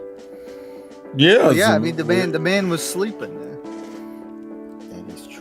Yeah, so also I will say this. My best experiences, I'll probably share some photos on a stream at some point.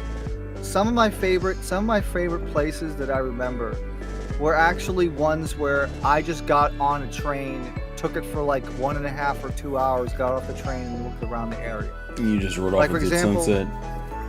Well, no, it was in like the early to midday, and especially the last time I went up to Takasaki. I took the Shonan Shinjuku line all the way up, and I took it to Takasaki, I took the Takasaki line train. Got off at the last stop, Then I walked around the area because I had to go because they had a hard off over there. It took about 30 minutes walking. I was listening to freaking Michi Mochibi on my front freaking Twitch, and I found these like I found like this neighborhood that was basically like, you know, single family homes, and I found a beautiful site where it was like a canal running through the neighborhood, like it was like an irrigate, like not a canal but like an irrigation, but it looked beautiful. You had like all the trees, you had the greenery and stuff, and that was really nice. I mean, it was still like a city, but you saw like a little like irrigation with like, you know, little shrubbery and stuff like that. And it was very nice. It was fucking hot, but at least Everything's fucking hot. Come on, man.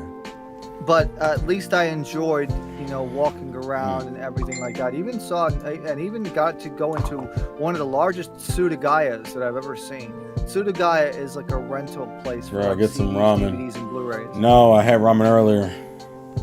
I can't have ramen Oh, again. so that was a prelude to this whole discussion. Wow. Yeah, Wonderful job. actually, there. the bowl is actually still here from earlier when I had it before I got on here.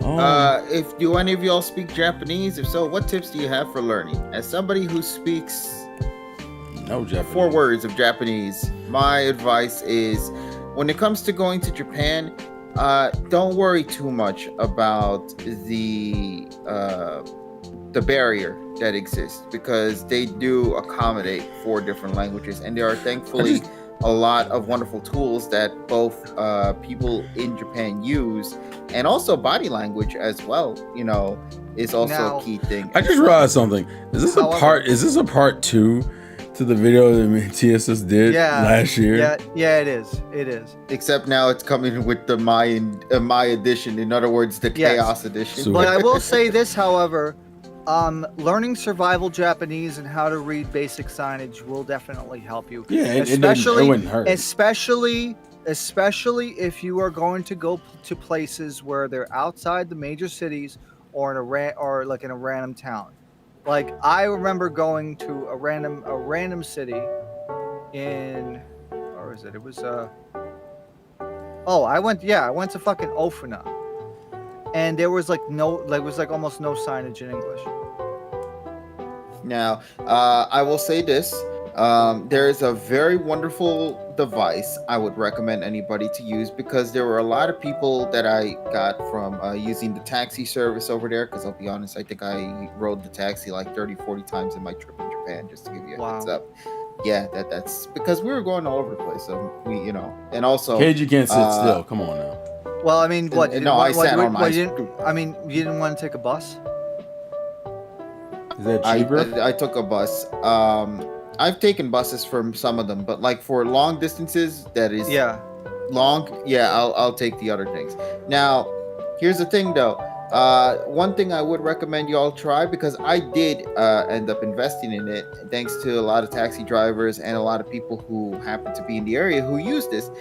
In Japan, they have this device, or What the hell was that? But in Japan, the most common thing is my water bottle. It's a device called Pocket Talk. Yes. It is Yes, a I've seen translation them. at the palm of your hand. Yeah. Yes, I've A seen. lot of people use it you over will there. see. Yeah, because they advertise it a lot in like Yodobashi Camera and Big Camera to buy them. And it's a very cool device. I've seen it. I've seen the hotel staff use them. Yeah, they are very wonderful tools to have on hand. If you end up having it, great. If you don't worry. They probably have it for you there as well that they could use. Yes, it's called Pocket Talk.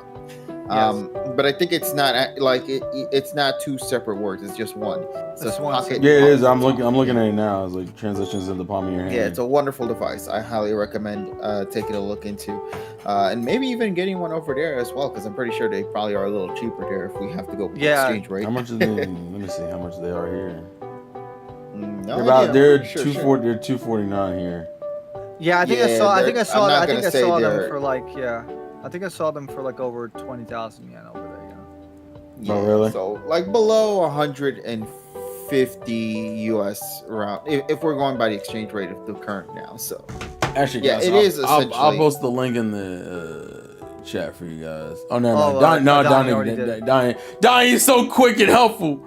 Love you. Yeah, so no, it's like the thing in case when you were conked out for a bit, Terrell. I was just simply talking about because TSS is correct in terms of like what TSS he is has always offered correct. advice for the budget and how much you should invest and all that for a trip if you're gonna simply stay in one location. For me, I was simply saying like if you're gonna be in a location and you yourself are not 100% certain what to do there, because at the end of the day, the area you could be in within Japan is pretty big depending on where you're at. Are you going to be in the nice huge locations of Tokyo, or are you going to go into the more deeper areas of Japan within, say, let's say Hakone, which is or Hakone, which is mostly within the mountainsides. So it's like you always want to make sure you know Yeah. what you're getting yourself into, and when you do choose a location, that's when I would start recommending sites such as Klook as an example to kind of use Now, to give you at least an idea as to what events and activities exist around the time that you're going to be there. I will reiterate this once again, but do not get a guided tour from a travel agency. Do not, because you will not be able to have much in the way of free time. I'm always a believer of you should be in control of your own trip. Now, day tours, that's fine. But Yeah, I those was about to things say day two, like a 1 day thing. Absolutely, you Yes. should do that. absolutely, yes. Also, sorry, well, this is unrelated. So, two things real quick. Cyclops, I have an Xbox Series X. I don't have a PS5. Two, KG. Dun. Yeah. Yeah, let me see this, bro. Hold on. Creepy Nuts is doing the opening. I know. I'm so excited for that shit, bro. So I had to get it. I don't want to distract too much. Also, Suicide Squad anime dropped, and we have Callie doing the ending. But this also means that we have. Oh, is she? Yes. Yeah, she The did thing the is- ending. The but- ending Oh, sucked I ass, gotta though. go look that Not up the later. song, the visuals. But- I gotta go look that up. Hold on. No, she actually did the vocals.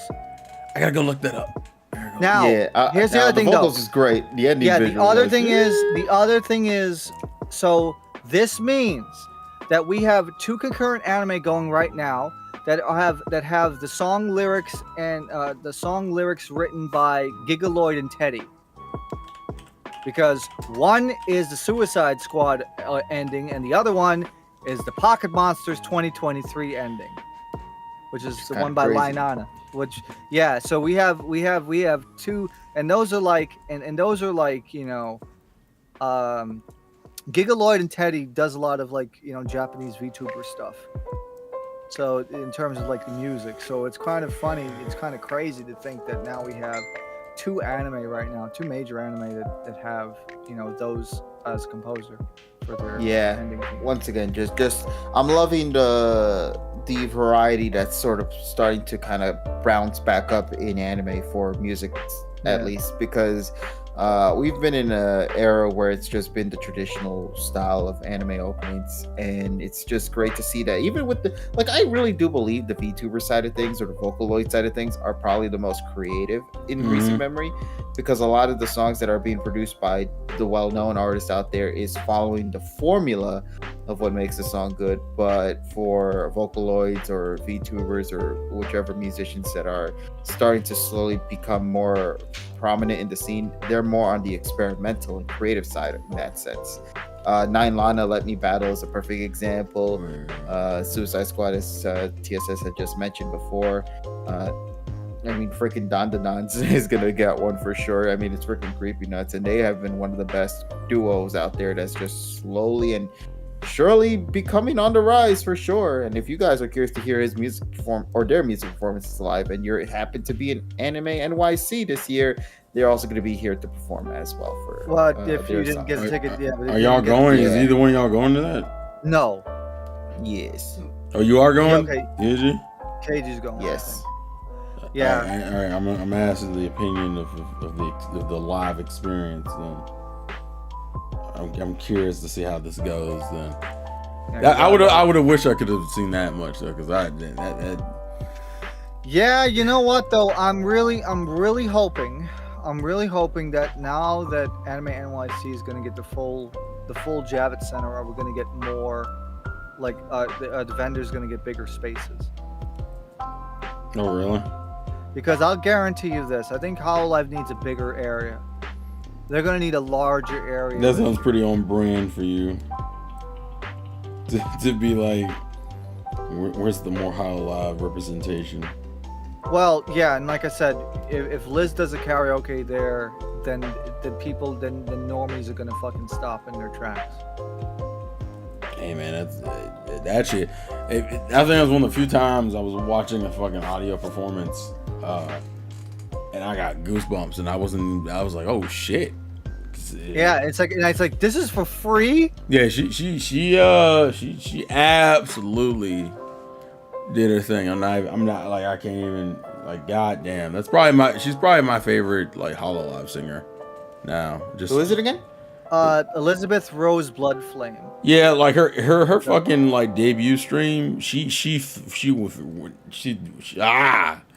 god damn. That's all I'm gonna say. Also, side note, I realized that I did not explain myself properly. So side note, Nessa messaged me like a little while ago going, "How was your stream?" And I'm like, I'm still streaming. What? Really? I'm like, yeah. I also just woke up. What? you just woke up?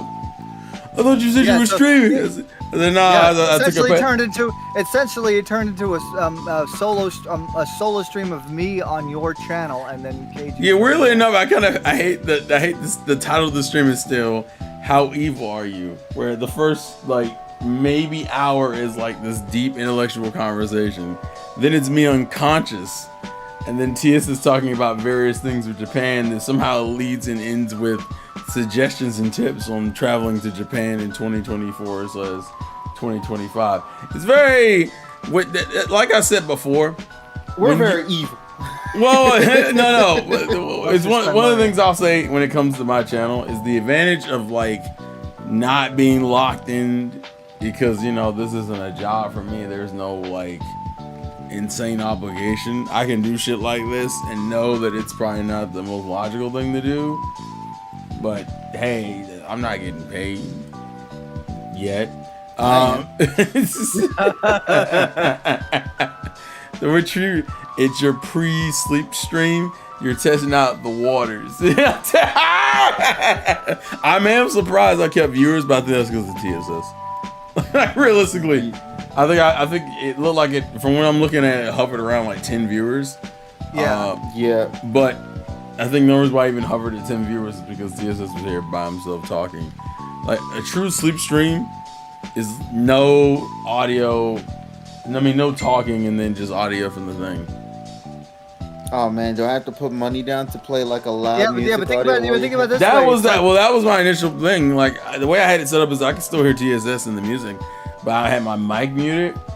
But if anyone had like donated or anything, the sound effect would have been like, wow, but no one donated, so it wouldn't matter. But if they had it would have went off like pretty loud. The idea is shit, I didn't even know that was the thing. I just hopped in like later. Well, no, to be fair, I would have played the falling metal pipes, bro. Oh Lord, son, you gotta help me, man. No, what would have been more appropriate would have been something along the lines of like this. Yappe. Oh no! Hit him with the yappe. The bass boosted. The bass boosted. Bass boost the fuck out of it, bro. So here's the thing. I think okay, there we go. My DoorDash is like near me right now. So what we're gonna do is we're at 2 hours. However we got here, don't ask questions. But we're at 2 hours. All right. So I'm gonna end the stream respectfully because I didn't realize that. I just realized that Tyrone's streaming currently. He's doing, I think, some sort of. We can't rate him though. We can't, but if Don, do like the manual shit. If Donnie's cool enough to link his Twitch in the chat, you can still go over and support your boy. But yeah, it's been thank you, Donnie. So go support your boy Tyrone. The playback for this is gonna be dumb as hell. I already know. but it's okay. Jeez. Just know, if anything, the lesson you've learned from this is my streams don't ever stick to a set schedule, which I think is the reason why Donnie likes them so much. If he was duo streaming on YouTube, we could have rated him. Oh, did you rate on YouTube now? Yeah, redirect. It's called a redirect. Oh, okay. Yeah, we could redirect. But since he's not, No. Tom's supposed to be the also, YouTube. oh my God! Oh shit! Yes, I'm so happy with this. Hold on, let me retweet this. Exactly. But cool. All right, that's duly noted. I don't think Tom's going to stream on YouTube. I think I've talked to him about it.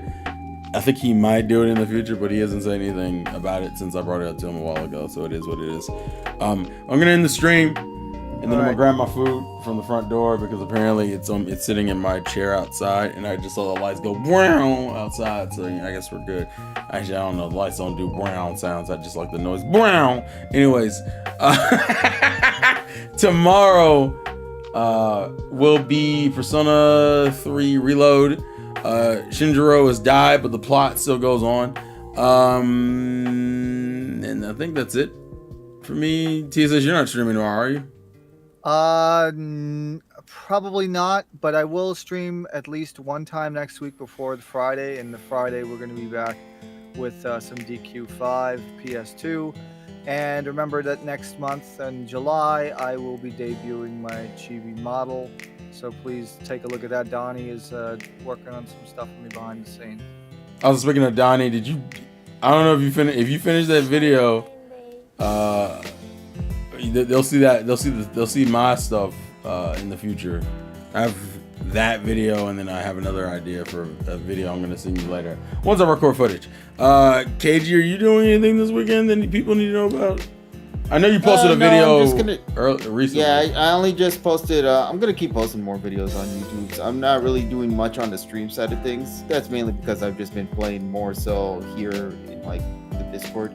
Yeah. So no, don't I'm not gonna say anything for a stream idea as of yet because I'll just go with the flow in terms of that. That's fine, Donnie. If you guys want though, at this point, you could always just follow me over at just my my YouTube channels, the KG Prestige one, because I have been uploading videos there lately. I just recently dropped a new one for Mario and Luigi, and I'm gonna be dropping another one tomorrow. So yeah, just look forward to that shenanigans. TSS_killer on Twitch. TSS killer without the underscore on Twitter. Of course, go follow these lovely people. These lovely people. We appreciate it. And also, before I forget, Edo, what? Play Nikkei got us a victory right now. They're gonna go to their summer event right now. They're I don't know if you guys are familiar with Dave the Diver. They're literally doing a collaboration with Dave the Diver. So, also,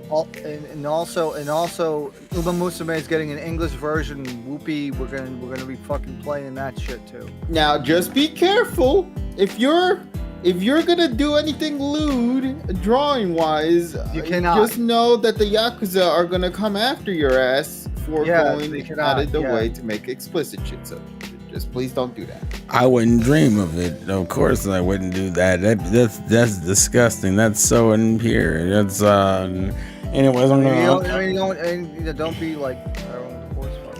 Oh Lord, I'm gonna hit the button. But for those those go support Tyrone Twitch. Tomorrow you'll get at least me streaming, and I'm pretty sure Tyrone will probably be streaming Scarlet Nexus, and I think he's probably doing Paper Mario on Sunday. So there's entertainment to be had and videos to look forward to in streams. But with that being said, this is indeed your boy, the Insane Game Freak. Life is indeed a game. I always play to win. I'm just not always conscious. And I will catch you all later. Goodbye for now. Hi. Oh, I don't want to say that. That's crazy. Never mind. Let me hush. Ayo. Yeah, let me got it. Click. Whoa. Ayo.